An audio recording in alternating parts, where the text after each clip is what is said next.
ഒന്ന് death penalty എന്ന് പറയുന്നത് ലോകം മുഴുവനും എല്ലാ കാലത്തും ജൂറിസ്റ്റുകളുടെ ഇടയിലും നിയമജ്ഞരുടെ ഇടയിലും പൊളിറ്റീഷ്യൻസിന്റെ ഇടയിലും എല്ലാം വളരെ പ്രാധാന്യത്തോടെ നോക്കിക്കണ്ടിരുന്ന ഒരു വിഷയമാണ്. ഇതൊരു ജുഡീഷ്യറിയിൽ മാത്രമല്ല, ചില സിറ്റുവേഷൻസിൽ പൊളിറ്റിക്കലായിട്ടും ഈ ഒരു വിഷയത്തെ ഉപയോഗിച്ചിട്ടുള്ളതായിട്ട് കാണാം. ഉദാഹരണത്തിന് ഫ്രാൻസിലെ പ്രസിഡന്റ് ഇലക്ഷൻ നടക്കുമ്പോൾ മിട്രാങ് പ്രസിഡന്റായിട്ട് വരുന്നതിന്റെ അദ്ദേഹത്തിന്റെ ഒരു പ്രധാനപ്പെട്ട ഒരു അജണ്ട എന്ന് പറയുന്നത്, അല്ലെങ്കിൽ അദ്ദേഹം ഉയർത്തിക്കാട്ടിയ ഒരു വാഗ്ദാനം എന്ന് പറയുന്നത് ഡെത്ത് സെന്റൻസ്, ഫ്രാൻസിൽ ഡെത്ത് സെന്റൻസ് ഒഴിവാക്കാമെന്നായിരുന്നു. അതുപോലെ തന്നെ നെൽസൺ മണ്ടേല, അദ്ദേഹം അത് അവിടെ ആ രാജ്യത്ത് അത് അബോളിഷൻ ചെയ്യാനായിട്ട് അദ്ദേഹം വളരെ പ്രോമിസിംഗ് ആയിട്ടുള്ള നടപടികൾ എടുക്കുകയും, പക്ഷെ അദ്ദേഹം അത് സുപ്രീം കോടതിനെ കൊണ്ടാണ് ജയിച്ചത്. മിത്രാങ് ചെയ്തത് അത് പാർലമെന്റിൽ പാസ്സാക്കുകയാണ് ചെയ്തത്. അപ്പൊ അങ്ങനെ ചില സിറ്റുവേഷനിൽ ഇത് പൊളിറ്റിക്കലായിട്ടും ഈ ഒരു സംഭവത്തെ ലോകം മുഴുവൻ ഉപയോഗിച്ചിട്ടുണ്ട്. അപ്പൊ അതുകൊണ്ട് ഇതിന് വളരെയധികം ഒരു ഇമ്പോർട്ടൻസ് ഉള്ള ഒരു വിഷയം എന്നുള്ള നിലയ്ക്കാണ് ഈ വിഷയം ചൂസ് ചെയ്തത്. ആദ്യമായിട്ട് ഇതിപ്പോ പലപ്പോഴും സ്ഥിരമായിട്ട് വരുന്ന തർക്കം, ഇത് ഇന്ത്യയിൽ ആവശ്യമുണ്ടോ, ഇന്ത്യയിൽ അബോളിഷ് ചെയ്യണോ എന്നുള്ളതാണ് പലമായിട്ട് സ്ഥിരമായിട്ട് വരുന്ന തർക്കം. അത് ലോകത്തില് ആകമാനം നോക്കുകയാണെന്നുണ്ടെങ്കിൽ ലോകരാഷ്ട്രങ്ങളിലെ ഇപ്പൊ 107 രാജ്യങ്ങളില് ഇത് കംപ്ലീറ്റ് ആയിട്ട് അബോളിഷ് ചെയ്തു. 107 രാജ്യങ്ങളിൽ. മറ്റേ 7 രാജ്യങ്ങളിൽ ഇത് വാർ ക്രൈംസിന് മാത്രമായിട്ട് റിസർവ് ചെയ്തു. വാർ ക്രൈംസ് പോലത്തെ വളരെ കഠിനമായിട്ടുള്ള കേസുകളിൽ മാത്രം. അത് ഏതാണ്ട് നമ്മളുടെ രാജ്യത്തും അത് അങ്ങനെ ഒരു പ്രൊപ്പോസൽ കൊണ്ടുവന്നെങ്കിലും അത് രാജ്യസഭയിലോ ലോക്സഭയിലോ പാസ്സായില്ല. അത് വാർ ക്രൈംസിന്റെ മാത്രം ഹൈ ട്രീസനും വേണ്ടി മാത്രം, ടെററിസ്റ്റ് ആക്ടിവിറ്റീസിനും ഹൈ ട്രീസനും വേണ്ടി മാത്രം ഡെത്ത് സെന്റൻസ് മെയിൻറ്റെയിൻ ചെയ്യാം എന്നുള്ള പ്രൊപ്പോസൽ കൊണ്ടുവന്നെങ്കിലും അത് നമ്മുടെ രാജ്യത്ത് പാസ്സായില്ല. 27 രാജ്യങ്ങളിൽ ഇന്ത്യ അടക്കം ഏതാണ്ട് ഈ അബോളിഷൻ പ്രാക്ടീസ് എന്ന് പറയും, അതായത് നിയമത്തിലുണ്ട് പക്ഷെ അത് പ്രാക്ടീസിൽ വരില്ല. അതായത് ആരും തൂക്കിക്കൊല്ലില്ല, നിയമത്തിലുണ്ടോന്ന് ചോദിച്ചാലുണ്ട് പക്ഷെ അത് ഹാങ്ങിങ് നടക്കുന്നില്ല. അങ്ങനത്തെ 27 രാജ്യങ്ങളുണ്ട്. അതിൽ ഇന്ത്യയും അതിൽ പെടുന്ന ഒരു രാജ്യമാണ്. ഈ അടുത്ത് നടന്ന ചില അതിലേക്ക് വരാം, പിന്നെ സബ്സിക്വന്റ് നമുക്ക് വരാം. കുറച്ച് ഹാങ്ങിങ് ഒഴിച്ചു കഴിഞ്ഞാൽ ഇന്ത്യയിൽ practically we are on a moratorium on death sentence. 54 രാജ്യങ്ങളിലാണ് ഇപ്പോഴും ഡെത്ത് സെന്റൻസ് ഉള്ളതും ഡെത്ത് സെന്റൻസ് കാര്യമായിട്ട് നടപ്പാക്കുക ചെയ്യുന്നത് 54 രാജ്യങ്ങൾ. US അടക്കം ചൈന അടക്കം 54 രാജ്യങ്ങളാണ് ഇപ്പോൾ അത് റിട്ടേൺ ചെയ്തു, ഈ പണിഷ്മെന്റ് റിട്ടേൺ ചെയ്തു ആ പ്രാക്ടീസിലുള്ളത്. പിന്നെ ഇതിന്റെ അബോളിഷനെ കുറിച്ച് പറയുകയാണെന്നുണ്ടെങ്കിൽ ആദ്യത്തെ അബോളിഷൻ നടക്കുന്നത് വെനിസ്വേലയിലാണ്. അത് 1863. ഏതാണ്ട് നമ്മളുടെ IPC വരുന്ന സമയത്ത് തന്നെ അവരത് അബോളിഷ് ചെയ്തു. ഏറ്റവും അവസാനം അബോളിഷ് ചെയ്തത് കസാക്കിസ്ഥാനാണ് 2021. ഈ വർഷം കസാക്കിസ്ഥാൻ അത് അബോളിഷ് ചെയ്തു. ഇന്ത്യയെ സംബന്ധിച്ച് പറയുകയാണെന്നുണ്ടെങ്കിൽ 1966 ICCPR നിങ്ങൾക്ക് എല്ലാവർക്കും അറിയാവുന്നതാണ്. ICCPRന്റെ സെക്കൻഡ് ഓപ്ഷണൽ പ്രോട്ടോകോളിൽ ഇന്ത്യ സിഗ്നേറ്ററി അല്ല. അപ്പൊ അതുകൊണ്ട് ഇന്ത്യയില് ഡെത്ത് സെന്റൻസ് അബോളിഷ് ചെയ്യാനായിട്ട് ഇന്ത്യക്ക് ബാധ്യതയില്ല. അതാണ് ICCPRും ഇന്ത്യയുടെ സ്റ്റാൻഡും 1966 മുതലുള്ള ഇന്ത്യയുടെ ഏതാണ്ട് 50 വർഷത്തെ സ്റ്റാൻഡിങ് അത് തന്നെയാണ്. 2007 മൊറട്ടോറിയം കൊണ്ടുവരാനായിട്ട് UN ഒരു ശ്രമം നടത്തി. ആ ശ്രമത്തിലും ഇന്ത്യ മൊറട്ടോറിയത്തിനെതിരായിട്ട് വോട്ട് ചെയ്തത്. അതിനുശേഷം 2012 വീണ്ടും അത് കൊണ്ടുവന്നു, ബാൻ ഓൺ ഡെത്ത് പെനാൽറ്റി എന്നുകൊണ്ട് UN വീണ്ടും സജസ്റ്റ് ചെയ്തു. അതിലും ഇന്ത്യ ഇതിനെതിരായിട്ട് വോട്ട് ചെയ്തു. അപ്പൊ അതാണ് ഇന്ത്യയുടെ ഒരു സ്റ്റാൻഡ്. അതാണ് ആദ്യകാലം മുതലുള്ള ഇന്ത്യയുടെ ഒരു സ്റ്റാൻഡ്. അതാണ് ഇന്റർനാഷണൽ സെനാരിയോയിൽ ഇന്ത്യയുടെ സ്റ്റാൻഡ് അതാണ്. പിന്നെ ഇന്ത്യയിൽ ഇതിനെ സംബന്ധിച്ച് ഇതിന്റെ ഒരു ചരിത്രം എന്ന് പറയുന്നത് വളരെ വാസ്റ്റ് ആയിട്ടൊരു ചരിത്രമാണ്. ബില്ലുകള്, നിയമങ്ങള്, ജഡ്ജ്മെന്റ്സ്, അങ്ങനെ നമുക്കൊരു വലിയൊരു ചരിത്രമുണ്ട്. അപ്പൊ ഇതിൽ ഈ നമ്മുടെ ഈ നിയമത്തിന്റെ ഇതില് നമ്മൾ എല്ലാവർക്കും അറിയാവുന്നതാണ് 1860 IPCയിലാണ് ഇതൊരു കോഡിഫൈഡ് കോഡ് എന്നുള്ള നിലയ്ക്ക് 302 IPCയിൽ എനിക്ക് തോന്നുന്നു ഏറ്റവും ചെറിയ സെക്ഷനുള്ള ഒരെണ്ണമായിരിക്കും. IPCയിൽ അതിന് ചെറിയ സെക്ഷനുള്ള സംശയമാണ്.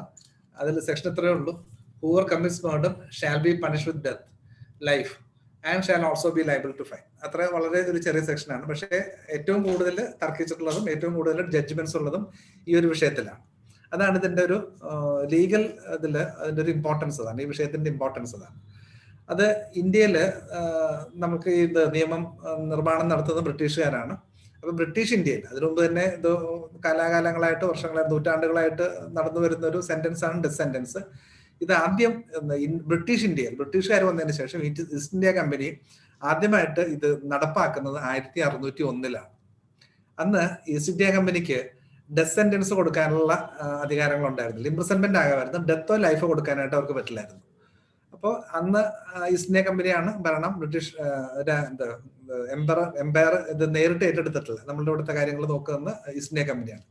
അങ്ങനെ ഈസ്റ്റ് ഇന്ത്യ കമ്പനിയിൽ ഇത്തരം ട്രീസൺ പോലെയുള്ള കാര്യങ്ങൾക്കോ അല്ലെങ്കിൽ മേർഡറിന് പോലുള്ള കാര്യങ്ങൾക്ക് ഡെത്ത് സെന്റൻസ് കൊടുക്കാനായിട്ട് അധികാരം ഇല്ലായിരുന്നതുകൊണ്ട് അതിന് ഒരു ചാർട്ടർ ഉണ്ടാക്കിയിട്ട് ആ ചാർട്ടർ അനുസരിച്ചിട്ട് അന്നത്തെ ഒരു നേവിയുടെ കമാൻഡർ ക്യാപ്റ്റൻ ലാൻകാസ്റ്ററിന് അതിന്റെ അധികാരം കൊടുക്കുകയും അതിനുശേഷം ആദ്യത്തെ ഹാങ്ങിങ് നടക്കുന്നത് അവിടെ ചാൾസ് എന്ന് പറഞ്ഞ കപ്പലിൽ വെച്ചിട്ടാണ്. ആ കപ്പലിലാണ് ട്രയൽ നടക്കുന്നത്. ലാഹോറിന്റെ പരിസരത്ത് നടന്നൊരു മർഡറെ സംബന്ധിച്ച് ട്രയൽ നടന്നത് കപ്പലിലാണ്, ചാൾസ് എന്ന കപ്പലിലാണ്. അവിടെ വെച്ചിട്ടാണ് ബ്രിട്ടീഷ് ഇന്ത്യയിലെ ആദ്യത്തെ ഹാങ്ങിങ് നടക്കുന്നത് 1601. അതാണ് നമ്മളുടെ റെക്കോർഡഡ് ഹിസ്റ്ററിയിൽ ബ്രിട്ടീഷുകാർ വന്നതിന് ശേഷം അല്ലെങ്കിൽ ഈസ്റ്റ് ഇന്ത്യ കമ്പനി വന്ന ശേഷമുള്ള ആദ്യത്തെ ഹാങ്ങിങ് അതാണ്. അവിടെ മുതലാണ് നമ്മളുടെ ഇതിന്റെ ചരിത്രം തുടങ്ങുന്നത്. പിന്നെ നിങ്ങൾക്കറിയാം അവസാനത്തെ ഹാങ്ങിങ് നടന്നത് നിർഭയ കേസിലാണ്. അപ്പൊ ഇതിനിടയ്ക്കുള്ള ഹാങ്ങിങ് അല്ല നമ്മളുടെ വിഷയം, എത്ര പേര് ഹാങ് ചെയ്യപ്പെട്ടു എന്നുള്ളതല്ല. അതിന്റെ കണക്കുകളും ലഭ്യമല്ല, കൃത്യമായിട്ട് പറഞ്ഞാൽ അതിന്റെ കണക്കുകൾ ലഭ്യമല്ല. അത് എന്തുകൊണ്ടാണെന്ന് ചോദിച്ചാൽ വളരെ മിസ്റ്റീരിയസ് ആണ്. പ്രത്യേകിച്ച് സ്വാതന്ത്ര്യത്തിന്റെ ആ കാലഘട്ടങ്ങൾ 1900 സ്വാതന്ത്ര്യ സമരമായിട്ട് ബന്ധപ്പെട്ട് ഏതെല്ലാം ജയിലുകളിൽ എത്രമാത്രം ഹാങ്ങിങ് നടന്നിട്ടുണ്ടെന്നുള്ളത് ഇപ്പോഴും മിസ്റ്ററിയാണ്. പലതിലും കണക്കുകളില്ല. അതൊരു വലിയൊരു ഹാൻഡിക്യാപ്പായിട്ട് തന്നെ തുടരുകയാണ്. 1860 IPC വന്നപ്പോഴാണ് ഇത് കോഡിഫൈ ചെയ്ത് ഇതിലേക്ക് കൊണ്ടുവന്നത്. അതിനുശേഷം ആദ്യമായിട്ട് ഇതിനെതിരെ ഒരു ബില്ല് വരുന്നത് 1931 അത് ലെജിസ്ലേറ്റീവ് അസംബ്ലിയിൽ ബീഹാറിൽ നിന്നുള്ളൊരു മെമ്പർ ആണത് മൂവ് ചെയ്യുന്നത്. ഗയ പ്രസാദ് സിംഗ് എന്ന് പറഞ്ഞ ബീഹാർ എന്നുള്ള മെമ്പർ മൂവിയാണ്. അപ്പൊ അതിന് അദ്ദേഹത്തിന് പ്രചോദനമായിരുന്നത് ഭഗത് സിംഗിന്റെ ഹാങ്ങിങ് ആണ്. ഭഗത് സിംഗിനെ തൂക്കിക്കൊന്നതായിട്ട് ബന്ധപ്പെട്ട് അത് ഇവിടെ ഇന്ത്യയിൽ അത് അബോളിഷ് ചെയ്യണം എന്ന് പറഞ്ഞ ആദ്യത്തെ ബില്ല് കൊണ്ടുവന്നു. ആ ബില്ല് ഡിഫീറ്റ് ചെയ്തു, അത് പാസ്സായില്ല. അതിനുശേഷം ഈ കാര്യത്തില് ഒരു കാര്യമായിട്ടൊരു എഴുത്ത് അല്ലെങ്കിൽ ഒരു പബ്ലിക് ഒപ്പീനിയൻ ഗാന്ധിയുടെ ഭാഗത്തുനിന്ന് വരുന്നത് 1937 37 ഒരു പ്രസിദ്ധീകരണത്തില് അദ്ദേഹം എഴുതുകയുണ്ടായി. അതിൽ അദ്ദേഹം പറഞ്ഞതെന്ന് വെച്ചാൽ crime is A disease and it should be treated. ഒരു കുറ്റം ചെയ്യാന്നുള്ളത് രോഗമാണ്, അത് ചികിത്സിച്ച് ഭേദമാക്കേണ്ട ഒരു രോഗമാണ് എന്നാണ് ഗാന്ധി പറഞ്ഞത്. അപ്പൊ അതാണ് നമ്മുടെ ആ കാലത്തുള്ള ഇന്ത്യയിലെ ഒരു മൂവ്മെന്റിന്, അതായത് ഡെത്ത് സെന്റൻസിനെതിരായിട്ട് പ്രത്യേകിച്ച് ഭഗത് സിംഗിന്റെ ഹാങ്ങിങ് അതുമായിട്ട് ബന്ധപ്പെട്ട് ഇത് അബോളിഷ് ചെയ്യണം എന്നുള്ളൊരു മൂവ്മെന്റ് ഉണ്ടാകുകയും ആ മൂവ്മെന്റിന്റെ ഭാഗമായിട്ട് ഗാന്ധിയുടെ ഈ ഒരു പ്രസ്താവന വളരെ ചൂടുപിടിച്ച് ചർച്ചകളിൽ നടക്കുകയൊക്കെ ചെയ്തു.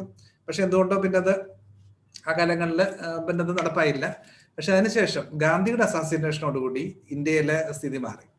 ഡെത്ത് സെന്റൻസ് മെയിൻറ്റെയിൻ ചെയ്യണം എന്നുള്ളതിലേക്ക് മാറി. അതെനിക്ക് തോന്നുന്നത് ഏറ്റവും സ്പീഡി ആയിട്ട് ഇന്ത്യയിൽ ഹാങ്ങിങ് നടന്നത് ആ കേസിലാണ്. ഗാന്ധി അസാസിനേഷൻ നടക്കുന്നത് ജാനുവരി 30, 1948 ആണ്, സബ്ജക്ട് കറക്ഷൻ. അന്നാണ് ഗാന്ധി അസാസിനേറ്റ് ചെയ്യുന്നത്. ഇവരുടെ ഹാങ്ങിങ് നടക്കുന്നത് തൊട്ടടുത്ത വർഷം 1949 നവംബർ 15 അവരെ ഹാങ് ചെയ്തു. അത് ഏതാണ്ട് ഒരു 1.25 വർഷത്തിനുള്ളിൽ അതിലെ എല്ലാ പ്രോസസ്സും കംപ്ലീറ്റ് ചെയ്ത് അവരെ ഹാങ് ചെയ്തു. അപ്പൊ അതോടെ ഈ ഗാന്ധിയുടെ അസാസിനേഷനോട് കൂടി ഇത് റീറ്റെയിൻ ചെയ്യണം, ഇത് അബോളിഷ് ചെയ്യേണ്ട കാര്യമില്ല എന്നുള്ള നിലയ്ക്ക് പബ്ലിക് ഒപ്പീനിയൻ മാറി. അത് ഒരു വളരെ പ്രധാനപ്പെട്ട ഒരു മൂവ് ആയിരുന്നു. അതായത് ഇത് വേണ്ട, അത് റീറ്റെയിൻ ചെയ്യണം, അബോളിഷ് ചെയ്യേണ്ട കാര്യമില്ല എന്നുള്ള നിലയ്ക്ക് പബ്ലിക് ഒപ്പീനിയൻ ഫോം ചെയ്യാനുള്ള ഒരു പ്രധാന കാരണം ഗാന്ധിയുടെ അസാസിനേഷനാണ്. അതിനുശേഷം അങ്ങനെ ഇത് റീറ്റെയിൻ ചെയ്തു. അപ്പൊ ആ കാലത്ത് ഒരു മർഡറിന് ഡെത്ത് സെന്റൻസ് ആയിരുന്നു നോർമൽ റൂൾ. അപൂർവം കേസുകളിൽ മാത്രമേ ലൈഫ് ഇംപ്രിസൺമെന്റ് കിട്ടുള്ളൂ. ഡെത്ത് സെന്റൻസ് ആണ് നോർമൽ റൂൾ. അപ്പൊ ആ സമയത്ത് ഇങ്ങനെ ഒരുപാട് ചർച്ചകളും എല്ലാം വന്നതിന് ശേഷം 1955 ആക്ട് 2 of 55 അതിൽ ചെറിയൊരു മാറ്റം കൊണ്ടുവന്നു.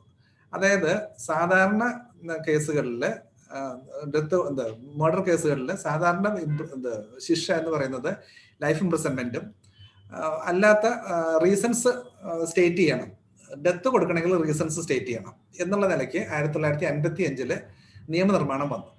അപ്പൊ അതോടെ അതിനു മുൻപ് എല്ലാ കേസുകളിലും ഓൾമോസ്റ്റ് ഓട്ടോമാറ്റിക് ആയിട്ട് ഡെത്ത് കൊടുത്തിരുന്നതിന് പകരം ഓട്ടോമാറ്റിക് ആയിട്ട് അല്ലെങ്കിൽ ഓൾമോസ്റ്റ് ഓട്ടോമാറ്റിക് ആയിട്ട് ലൈഫ് സെന്റൻസ് കൊടുക്കാൻ തുടങ്ങി. അതാണ് 1955 വന്ന ഒരു പ്രധാന മാറ്റം. ഈ മാറ്റം വന്ന ഉടനെ തന്നെ മുകുൾ അഗർവാൾ എന്ന് പറഞ്ഞ ഒരു MP ഇത് അബോളിഷ് ചെയ്യാനായിട്ട് ഒരു ബില്ല് ലോക്സഭയിൽ കൊണ്ടുവന്നു. പക്ഷെ അത് ഡിഫീറ്റ് ചെയ്യപ്പെട്ടു. എന്നുവെച്ചാൽ അതിന്റെ ആവശ്യമില്ല, എന്നുവെച്ചാൽ നമ്മൾ ഡെത്തിൽ നിന്ന് മാറിക്കഴിഞ്ഞു, അപ്പൊ അതുകൊണ്ട് ഇനി അബോളിഷ് ചെയ്യേണ്ട കാര്യമില്ല എന്നുള്ള നിലയ്ക്ക് അവിടെ വന്നു. അങ്ങനെ പക്ഷെ ഒരു വിതിൻ 2 years പൃഥ്വിരാജ് കപൂർ എന്നൊരു നമുക്കറിയാവുന്ന പഴയ ആളുകൾക്കൊക്കെ അറിയാവുന്ന ഒരു സിനിമ ഫീൽഡിലെ ഒരു അന്നത്തെ ഒരു സൂപ്പർ സ്റ്റാർ ആയിട്ട് പൃഥ്വിരാജ് കപൂർ എന്ന രാജ്യസഭാ മെമ്പറാണ്. അദ്ദേഹം ഒരു ബില്ല് ഇൻട്രൊഡ്യൂസ് ചെയ്തു. പക്ഷെ അദ്ദേഹത്തിന്റെ ബില്ലായിട്ടിൽ ഇൻട്രൊഡ്യൂസ് ചെയ്തത്, അതായത് ഇതിന് കൂടുതൽ കൺസിഡറേഷൻ വേണം, ഗവൺമെന്റ് ഇത് കൺസിഡർ ചെയ്യണം, ഇത് ഡെത്ത് സെന്റൻസ് അബോളിഷ് ചെയ്യാനായിട്ട് കൺസിഡർ ചെയ്യണം എന്നുള്ള നിലയ്ക്ക് ഒരു റെസൊല്യൂഷൻ അദ്ദേഹം മൂവ് ചെയ്തു. പക്ഷെ ആ റെസൊല്യൂഷന്റെ കാര്യമായിട്ടുള്ള ചലനങ്ങളൊന്നും ഉണ്ടായില്ല. അത് കൺസിഡർ ചെയ്യാം എന്നുള്ളതിൽ മാറിപ്പോയതല്ലാതെ ഒന്നും സംഭവിച്ചില്ല. പക്ഷെ 2-3 വർഷങ്ങൾക്ക് 61 സാവിത്രി നിഗം എന്ന് പറഞ്ഞ UP നിന്ന് ഒരു മെമ്പർ ഇത് മൂവ് ചെയ്തു. അതിന് മൂവ് ചെയ്യാനുള്ള പ്രധാന കാരണം വെച്ച് കഴിഞ്ഞാൽ 59 റോയൽ കമ്മീഷൻ, ബ്രിട്ടനിലെ royal commission on capital punishment എന്ന് പറഞ്ഞൊരു വളരെ എലാബറേറ്റ് ആയിട്ടുള്ള സ്റ്റഡി നടന്നു. ആ സ്റ്റഡി നടന്ന് റോയൽ കമ്മീഷൻ റിപ്പോർട്ട് കൊടുത്തു. ആ റിപ്പോർട്ടിന്റെ അടിസ്ഥാനത്തിലാണ് ബ്രിട്ടൻ ഇത് അബോളിഷ് ചെയ്തത്. അപ്പൊ അതിന്റെ ഒരു ബലത്തില് 61 ഈ ഒരു മെമ്പർ സാവിത്രി ദേവി നിഗം അവരിത് മൂവ് ചെയ്ത് പക്ഷെ അത് അത്ര എഫക്റ്റീവായിട്ട് അത് നടന്നില്ല. എങ്കിലും 62 രഘുനാഥ് സിംഗ് എന്ന് പറഞ്ഞ മെമ്പർ വീണ്ടും മൂവ് ചെയ്തു. അതിന്റെ ബലത്തിൽ ഇത് ലോ കമ്മീഷനെ റെഫർ ചെയ്തു.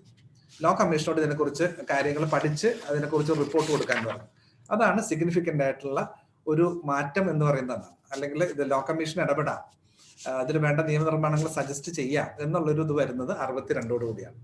അതിനുശേഷം ആ ഒരു 70 കാലഘട്ടങ്ങളിലാണ് അമേരിക്കയിൽ ഫെർമാൻഡ് കേസ് വരികയും 8th amendment US constitution 8th amendment അനുസരിച്ചിട്ട് ക്രൂവൽ ഓർ അൺയൂഷ്വൽ പണിഷ്മെന്റ് അത് കൊടുക്കാൻ പാടില്ല എന്നുള്ളതാണ് അവരുടെ 8th അമെന്റ്മെന്റ്. പക്ഷെ അതിന് നൂറ്റാണ്ടുകൾക്ക് മുമ്പ് പാസാക്കിയ അമെന്റ്മെന്റ് ആണെങ്കിലും അതിനെക്കുറിച്ച് സീരിയസ് ആയിട്ട് തർക്കം വരുന്നത് ഫെർമാൻഡ് കേസിലാണ്. ആ കേസ് വന്നതിന് ശേഷം ഒരുപാട് ജോർജിയ, ഫ്ലോറിഡ, ഒരുപാട് രാജ്യങ്ങൾ അതിനെക്കുറിച്ച് തർക്കിച്ചു, ഒരുപാട് സ്റ്റേറ്റുകൾ അതിനെക്കുറിച്ച് തർക്കിച്ചു. ചില സ്റ്റേറ്റുകൾ അത് അബോളിഷ് ചെയ്യാൻ തയ്യാറായി, ചില സ്റ്റേറ്റുകൾ റിട്ടേൺ ചെയ്യാൻ തയ്യാറായി. അങ്ങനെ ധാരാളം ഡിസ്കഷൻസ് ലോകം മുഴുവനും വന്ന സമയത്ത് ആണ് അതിന്റെ ചുവട് പിടിച്ചിട്ടാണ് നമ്മൾ 73 ജഗ്മോഹൻ സിംഗ് എന്ന് പറഞ്ഞ കേസിൽ അതിന്റെ കോൺസ്റ്റിറ്റ്യൂഷണൽ വാലിഡിറ്റി ചലഞ്ച് ചെയ്തു. വെച്ചാൽ അതൊരു പ്രതിയെ സംബന്ധിച്ചൊരു ഹോപ്പ്ലെസ് കേസായിരുന്നു. ഡെത്ത് സെന്റൻസിൽ നിന്ന് രക്ഷപ്പെടാൻ വളരെ ബുദ്ധിമുട്ടുള്ള കേസായിരുന്നു. അപ്പൊ അതുകൊണ്ട് അതില് കോൺസ്റ്റിറ്റ്യൂഷണൽ വാലിഡിറ്റി ചലഞ്ച് ചെയ്തു. പക്ഷെ അതില് 5 ബെഞ്ച് ജഡ്ജസ് ആയിരുന്നു. 5 ബെഞ്ചാണോ 6 ബെഞ്ചാണോ എന്നുള്ള സബ്ജക്ട് കറക്ഷൻ. അതില് സിക്രി, റേ, ദുവ, പലേക്കർ, ബെക്, ഹിദായത്തുള്ള, ഹമീദുള്ള, അത്രയും പേരാണ് ആ ജഡ്ജ്മെന്റ് റെൻഡർ ചെയ്തത്. 73 AR 1973 supreme court 947 Jagmohan Singh. അപ്പൊ 73 ജഗ്മോഹൻ സിംഗ് ആണ് ഇതിലെ നമ്മളുടെ ആദ്യത്തെ ഒരു കോൺസ്റ്റിറ്റ്യൂഷണൽ വാലിഡിറ്റിയെ സംബന്ധിച്ച് ആദ്യം വന്ന ഒരു നിയമം ഇതാണ്. ആ സമയത്ത് ഒരു സിഗ്നിഫിക്കന്റ് ആയിട്ടുള്ള ഒരു മാറ്റം എന്ന് പറയുന്നത് 74 CRPC അമെന്റ്മെന്റ് വന്നപ്പോ അതില് ഒരു ഈ നേരത്തെ പറഞ്ഞ പോലെ 354(3) ഒരു കാതലായിട്ടുള്ള ഒരു അപ്പാരന്റ്ലി സ്മോളർ ആണെന്നുണ്ടെങ്കിലും ഒരു വാക്ക് ചേർക്കാനുണ്ടായിരുന്നു. ആ വാക്കിന്റെ ഇമ്പാക്റ്റ് ആണ് സബ്സിക്വന്റ് ആയിട്ട് ഇതിലെ ഏറ്റവും കൂടുതൽ തർക്കങ്ങളിലേക്കോ അല്ലെങ്കിൽ നമ്മളുടെ നിയമനിർമ്മാണത്തിലോ അല്ലെങ്കിൽ വാലിഡിറ്റിനെ സംബന്ധിച്ചും പിന്നെ നമ്മൾ തൂക്കിക്കൊല എന്നുള്ളത് ഇന്ത്യൻ ഇതിൽ നിന്ന് പ്രാക്ടീസിൽ നിന്ന് പോകാനുള്ള കാരണം ഇതിലെ ഒരു വാക്കാണ്. അതായത് 354(3) language and content of the judgment എന്ന് പറഞ്ഞ സ്ഥലത്ത് special reasons for such sentence എന്നൊരു വാക്ക് ചേർത്തു. സ്പെഷ്യൽ റീസൺസ് എന്നുള്ള വാക്ക് ചേർത്ത്. അപ്പൊ judgment shall state the reasons for the sentence awarded and in the case of sentence of death the special reasons for such sentence. അപ്പൊ സ്പെഷ്യൽ റീസൺസ് എന്നുള്ള വാക്ക് ചേർത്തപ്പോ അതിന് ഒരുപാട് മാറ്റങ്ങൾ വന്നു. അതായത് സാധാരണ കേസുകളിൽ കൊടുക്കാൻ പാടില്ല, റീസൺസ് പോലും പോരാ, സ്പെഷ്യൽ റീസൺസ് ഉണ്ടെങ്കിൽ മാത്രമേ ഡെത്ത് സെന്റൻസ് കൊടുക്കാൻ പറ്റുള്ളൂ. അതോടൊപ്പം തന്നെ മറ്റൊരു കാതലായിട്ടുള്ള മാറ്റം കൊണ്ടുവന്നത് 235 CRPC ആണ്. അന്ന് 235 അതിന് മുൻപില്ല.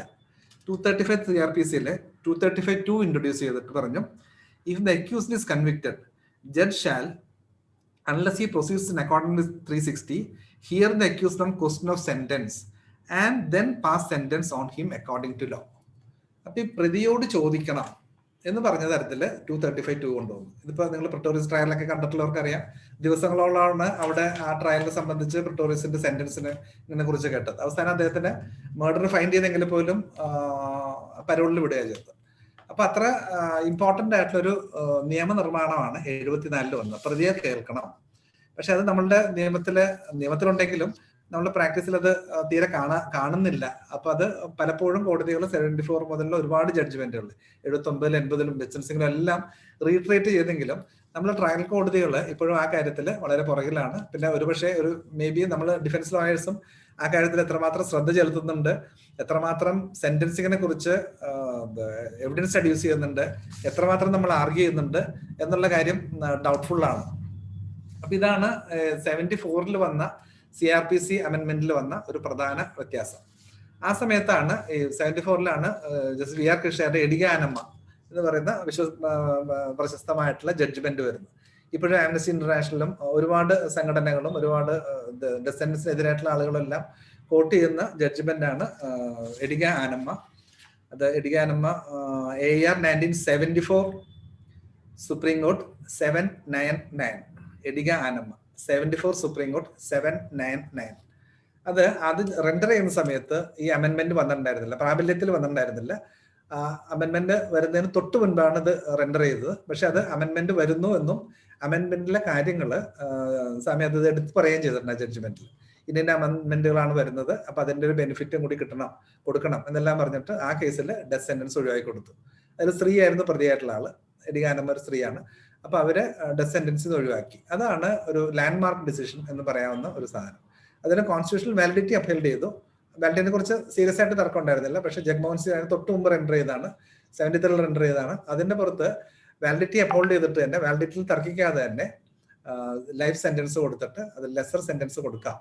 അതായത് 235(2)ന്റെ ഇമ്പാക്റ്റും 354(3)ന്റെ ഇമ്പാക്റ്റും 235(2)ന്റെ ഇമ്പാക്റ്റും ആ ജഡ്ജ്മെന്റിൽ എടുത്തു പറഞ്ഞിട്ട് നമുക്കൊരു ഷിഫ്റ്റ് ആണ് നമുക്ക് വന്നിട്ടുള്ളത് 74-ന് ശേഷം. അതായത് ക്രൈം എന്നുള്ളതിൽ നിന്ന് മാറിയിട്ട് ക്രിമിനൽ ഓറിയന്റഡ് ആയിരിക്കണം.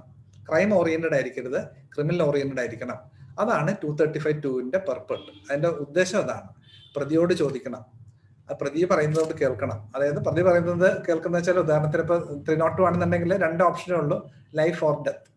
പ്രതി പറയുന്നത് എന്തായിരിക്കും? എന്തായാലും എനിക്ക് ഡെത്ത് തരണമെന്നായിരിക്കില്ല, എനിക്ക് ലൈഫ് തരണം അല്ലെങ്കിൽ ഡെത്ത് തരരുത് എന്ന് മാത്രമായിരിക്കും. അപ്പൊ പ്രതിയെ കേൾക്കാതെ, പ്രതിയുടെ ഭാഗത്ത് നിന്ന് എവിഡൻസ് എടുക്കാതെ ഇത് ചെയ്യാൻ പാടില്ല എന്നുള്ള തരത്തിലേക്ക് നമ്മളുടെ നിയമം മാറി. 79-ലേക്ക് വരുമ്പോൾ, രാജേന്ദ്ര പ്രസാദിലേക്ക് വരുമ്പോൾ പറയുന്നുണ്ട്, വ്യക്തമായിട്ട് പറയുന്നുണ്ട്, അതൊരു മിനി ട്രയൽ ആണെന്ന് വരെ പറയുന്നുണ്ട്. അതായത് പോസ്റ്റ് കൺവിക്ഷൻ ട്രയൽ ആകാം. അതായത് എവിഡൻസ് എഡ്യൂസ് ചെയ്യാം, പ്രതിയുടെ ഭാഗം കേൾക്കാം, പ്രതിയുടെ വക്കീലിന്റെ ആർഗ്യുമെന്റ്സ് കേൾക്കാം. അങ്ങനെ ഒരു മിനി ട്രയൽ വരെ ആകാം 235(2)ൽ സെന്റൻസിങ്ങിനെ സംബന്ധിച്ച് എന്ന് 79-ൽ പറഞ്ഞു. അപ്പൊ ഈ 74-ല് ഈ എഡിഗ ആനമ്മ റെൻഡർ ചെയ്യുന്നതോടുകൂടിയാണ് ഇതിന്റെ അക്യൂസ്ഡ് ഓറിയന്റഡ് ആയിട്ടാണ് നമ്മളുടെ കൺസിഡറേഷൻസ് പോകേണ്ടത്, ഇതിന്റെ ഒഫൻസിന്റെ നേച്ചർ അല്ല നോക്കേണ്ടത് എന്നുള്ള തരത്തിലേക്ക് ഇത് മാറുന്നത്. അതിനുശേഷം 79-ല് രാജേന്ദ്ര പ്രസാദ് എന്നുള്ള കേസിൽ വീണ്ടും കോൺസ്റ്റിറ്റ്യൂഷണൽ വാലിഡിറ്റി വീണ്ടും ചലഞ്ച് ചെയ്തു. അപ്പൊ അതില് വളരെ എലാബറേറ്റ് ആയിട്ടുള്ള ജഡ്ജ്മെന്റ് ആണ്, ഏതാണ്ട് 80 പേജോളം ഉള്ള ജഡ്ജ്മെന്റ് ആണ്. വി ആർ കൃഷ്ണയ്യരുടെ ജഡ്ജ്മെന്റ് ആണ്. അതിലും 3 ബെഞ്ചാണത്. അതാണ് ഒരു ചെറിയൊരു അതിന്റെ ഒരു വ്യത്യാസം എന്ന് പറയുന്നത്. 3 ബെഞ്ചാണ്. അതിൽ Desai, V R Krishna Iyer, AP Sen, ഇവർ 3 പേരാണ് ഇത് കേട്ടത്. അതിൽ സെൻ ഡിസെൻഡ് ചെയ്തു. പക്ഷെ അത് വളരെ ബ്യൂട്ടിഫുൾ ആയിട്ടുള്ള ജഡ്ജ്മെന്റ് ആണ്. സെന്നിന്റെ ഡിസെൻഡിങ് ജഡ്ജ്മെന്റ് വളരെ ബ്യൂട്ടിഫുൾ ആണ്. എങ്കിലും ഇവര് അതിന്റെ കോൺസ്റ്റിറ്റ്യൂഷണൽ വാലിഡിറ്റി അപ്ഹോൾഡ് ചെയ്തു. റീസൺസ് ഡിഫറെന്റ് ആയിരുന്നു. ആ ജഡ്ജ്മെന്റിലാണ് പറയുന്നത്, ഇതില് ഒരു 235(2)ന്റെ വരവിന് ശേഷം നമ്മളുടെ നിയമങ്ങൾ അങ്ങനെ ആയിരിക്കണം. അതായത് നിയമം നടപ്പാക്കുന്നത്, ഡെത്ത് സെന്റൻസ് നടപ്പാക്കുന്നത് എപ്പോഴും പേഴ്സൺ ഓറിയന്റഡ് ആയിരിക്കണം. ഒഫൻസ് ഓറിയന്റഡ് ആയിരിക്കരുത്, പേഴ്സൺ ഓറിയന്റഡ് ആയിരിക്കണം. ആ തരത്തില് മാറ്റങ്ങൾ വന്നു. അങ്ങനെ ആ സമയത്താണ് ഈ 79 സുപ്രീം കോർട്ടിൽ ഈ ഇതിന് ശേഷം ഈ രാജേന്ദ്ര പ്രസാദില് ഇവർ കുറെ റൂൾസ് ഇൻട്രൊഡ്യൂസ് ചെയ്തു. ഏതാണ്ട് 10ഓളം റൂൾസ് ആണ് വി ആർ കൃഷ്ണയ്യർ അത് ഇൻട്രൊഡ്യൂസ് ചെയ്തത്. പക്ഷെ അത് ലെജിസ്ലേഷൻ ആണ് എന്ന് പറഞ്ഞിട്ട് അത് തൊട്ടടുത്ത കേസിൽ ബച്ചൻ സിംഗ്, നമ്മളെല്ലാവരും കേട്ടിട്ടുള്ള ബച്ചൻ സിംഗ് അല്ല, അതിനു മുമ്പ് ബച്ചൻ സിംഗ് ഉണ്ട്. ആ ബച്ചൻ സിംഗിലാണ് ഇത് ലാർജർ ബെഞ്ചിലേക്ക് വിടണം. അത് രാജേന്ദ്ര പ്രസാദില് വി ആർ കൃഷ്ണയ്യർ, സെന്നും കൂടി വി ആർ കൃഷ്ണയ്യർ, ദേശായി അവരുടെ മെജോറിറ്റി വ്യൂ എടുത്തത് അതിൽ കുറെ നിയമം, കുറെ മിറ്റിഗേറ്റിംഗ് സർക്കംസ്റ്റൻസ്, അഗ്രവേറ്റിംഗ് സർക്കംസ്റ്റൻസ് എല്ലാം അവർ എസ്റ്റാബ്ലിഷ് ചെയ്തവർ പറഞ്ഞു ഇന്ന കേസുകളിൽ കൊടുക്കാം, ഡെത്ത് കൊടുക്കാന്ന് പറഞ്ഞു. അത് നിയമനിർമ്മാണമാണ്, അത് സുപ്രീം കോടതിക്ക് ചെയ്യാൻ പാടില്ല. It is for the legislature to do. Supreme കോടതി ചെയ്തത് ശരിയായില്ല, അത് എക്സസീവ് ലെജിസ്ലേഷൻ ആണ്, അത് ചെയ്യാൻ പാടില്ല എന്ന് പറഞ്ഞിട്ട് ദാറ്റ് നീഡ്സ് കൺസിഡറേഷൻ, റീകൺസിഡറേഷൻ എന്ന് പറഞ്ഞിട്ട് അടുത്ത ജഡ്ജ്മെന്റ് വന്നു. അതും 79-ൽ തന്നെയാണ് വന്നത്. 79-ലെ ബച്ചൻ സിംഗ്, 79-ലെ ബച്ചൻ സിംഗിന്റെ പുറത്താണ് 80-ലെ ബച്ചൻ സിംഗ് എലാബറേറ്റ് ആയിട്ട് അടുത്ത ജഡ്ജിമാർ കേൾക്കുന്നത്. അത് 80-ലേക്ക് വന്നപ്പോൾ അത് വീണ്ടും 5 ബെഞ്ചാണ് കേട്ടത്. ചന്ദ്രചൂഡ്, സർക്കാരിയ, ഗുപ്ത, ഉണ്ട്വാലിയ, ഭഗവതി. വളരെ ബ്യൂട്ടിഫുൾ ആയിട്ടുള്ള ജഡ്ജ്മെന്റ് ആണ്. ഒരു ഏതാണ്ട് 80 പേജോളം ഉണ്ട്. അതൊരു ലെബോറിയസ് ടാസ്ക് ആണ് അത് മുഴുവനും വായിച്ച് മനസ്സിലാക്കുക എന്നുള്ളത്. പക്ഷെ അതിലെ ഏറ്റവും രസകരമായിട്ടുള്ള കാര്യം എന്ന് വെച്ച് കഴിഞ്ഞാൽ അതിൽ ഭഗവതി ഡിസെൻഡ് ചെയ്യുകയും 302 അൺകോൺസ്റ്റിറ്റ്യൂഷണൽ ആണെന്ന് ഡിക്ലെയർ ചെയ്യുകയും ചെയ്തു. അത് ഒരു വളരെ ബ്യൂട്ടിഫുൾ ആയിട്ടുള്ള ജഡ്ജ്മെന്റ് ആണ്. ഒരു പക്ഷേ ഇതിനെക്കാളും വളരെ രസകരമായിട്ടുള്ള ഒരു ജഡ്ജ്മെന്റ് ആണ് ഭഗവതിയുടെ ജഡ്ജ്മെന്റ്. പക്ഷെ അതിൽ ചെറിയൊരു ഹാൻഡിക്യാപ്പ് വന്നത്, ആ ജഡ്ജ്മെന്റ്, ഡിസെൻഡിങ് ജഡ്ജ്മെന്റ് റെൻഡർ ചെയ്തത് 2 വർഷത്തിന് ശേഷമാണ്. അപ്പോഴേക്കും അതിന്റെ ഏതാണ്ട് അതിന്റെ ഒരു ജഡ്ജ്മെന്റിന്റെ അവസാന ഭാഗത്ത് അദ്ദേഹം മെജോറിറ്റി ജഡ്ജ്മെന്റ് റെൻഡർ ചെയ്യുന്നതിന്റെ കൂടെ അദ്ദേഹത്തിന്റെ മൈനോറിറ്റി ജഡ്ജ്മെന്റ് അദ്ദേഹം ഒരു സെന്റൻസ് ഒരു പാരഗ്രാഫിൽ പറഞ്ഞു I declare section 302 as far as it relates to death penalty it is unconstitutional എന്ന് പറഞ്ഞിട്ടാണ് ജഡ്ജ്മെന്റ് അവസാനിപ്പിച്ചത്. പക്ഷെ എന്റെ റീസൺസ് വളരെ മനോഹരമായിട്ട് ഏതാണ്ട് 80 പേജോളം തന്നെ, അതായത് മെജോറിറ്റി ജഡ്ജ്മെന്റ് പോലെ തന്നെ ഏതാണ്ട് 80 പേജോളം നീണ്ടു നിൽക്കുന്ന ഡിസെൻഡിങ് ജഡ്ജ്മെന്റ് വരുന്നത് 2 വർഷത്തിന് ശേഷമാണ്. അത് 82 സുപ്രീം കോടതിയിൽ അത് റിപ്പോർട്ട് ചെയ്തിട്ടുണ്ട്. പക്ഷെ പല ജേർണൽസിലും അത് റിപ്പോർട്ട് ചെയ്തിട്ടില്ല. എനിക്കൊണ്ട് മനുപത്രയില് അത് മാത്രമേ റിപ്പോർട്ട് ചെയ്തിട്ടുള്ളൂ. മേ ബി അതായിരിക്കും ഒരുപക്ഷെ കുറച്ചും കൂടി ബ്യൂട്ടിഫുൾ ആയിട്ടുള്ള ജഡ്ജ്മെന്റ് അതാണ്. അതുകൊണ്ടായിരിക്കും മനുപത്രം അത് മാത്രം റിപ്പോർട്ട് ചെയ്യുന്നത്.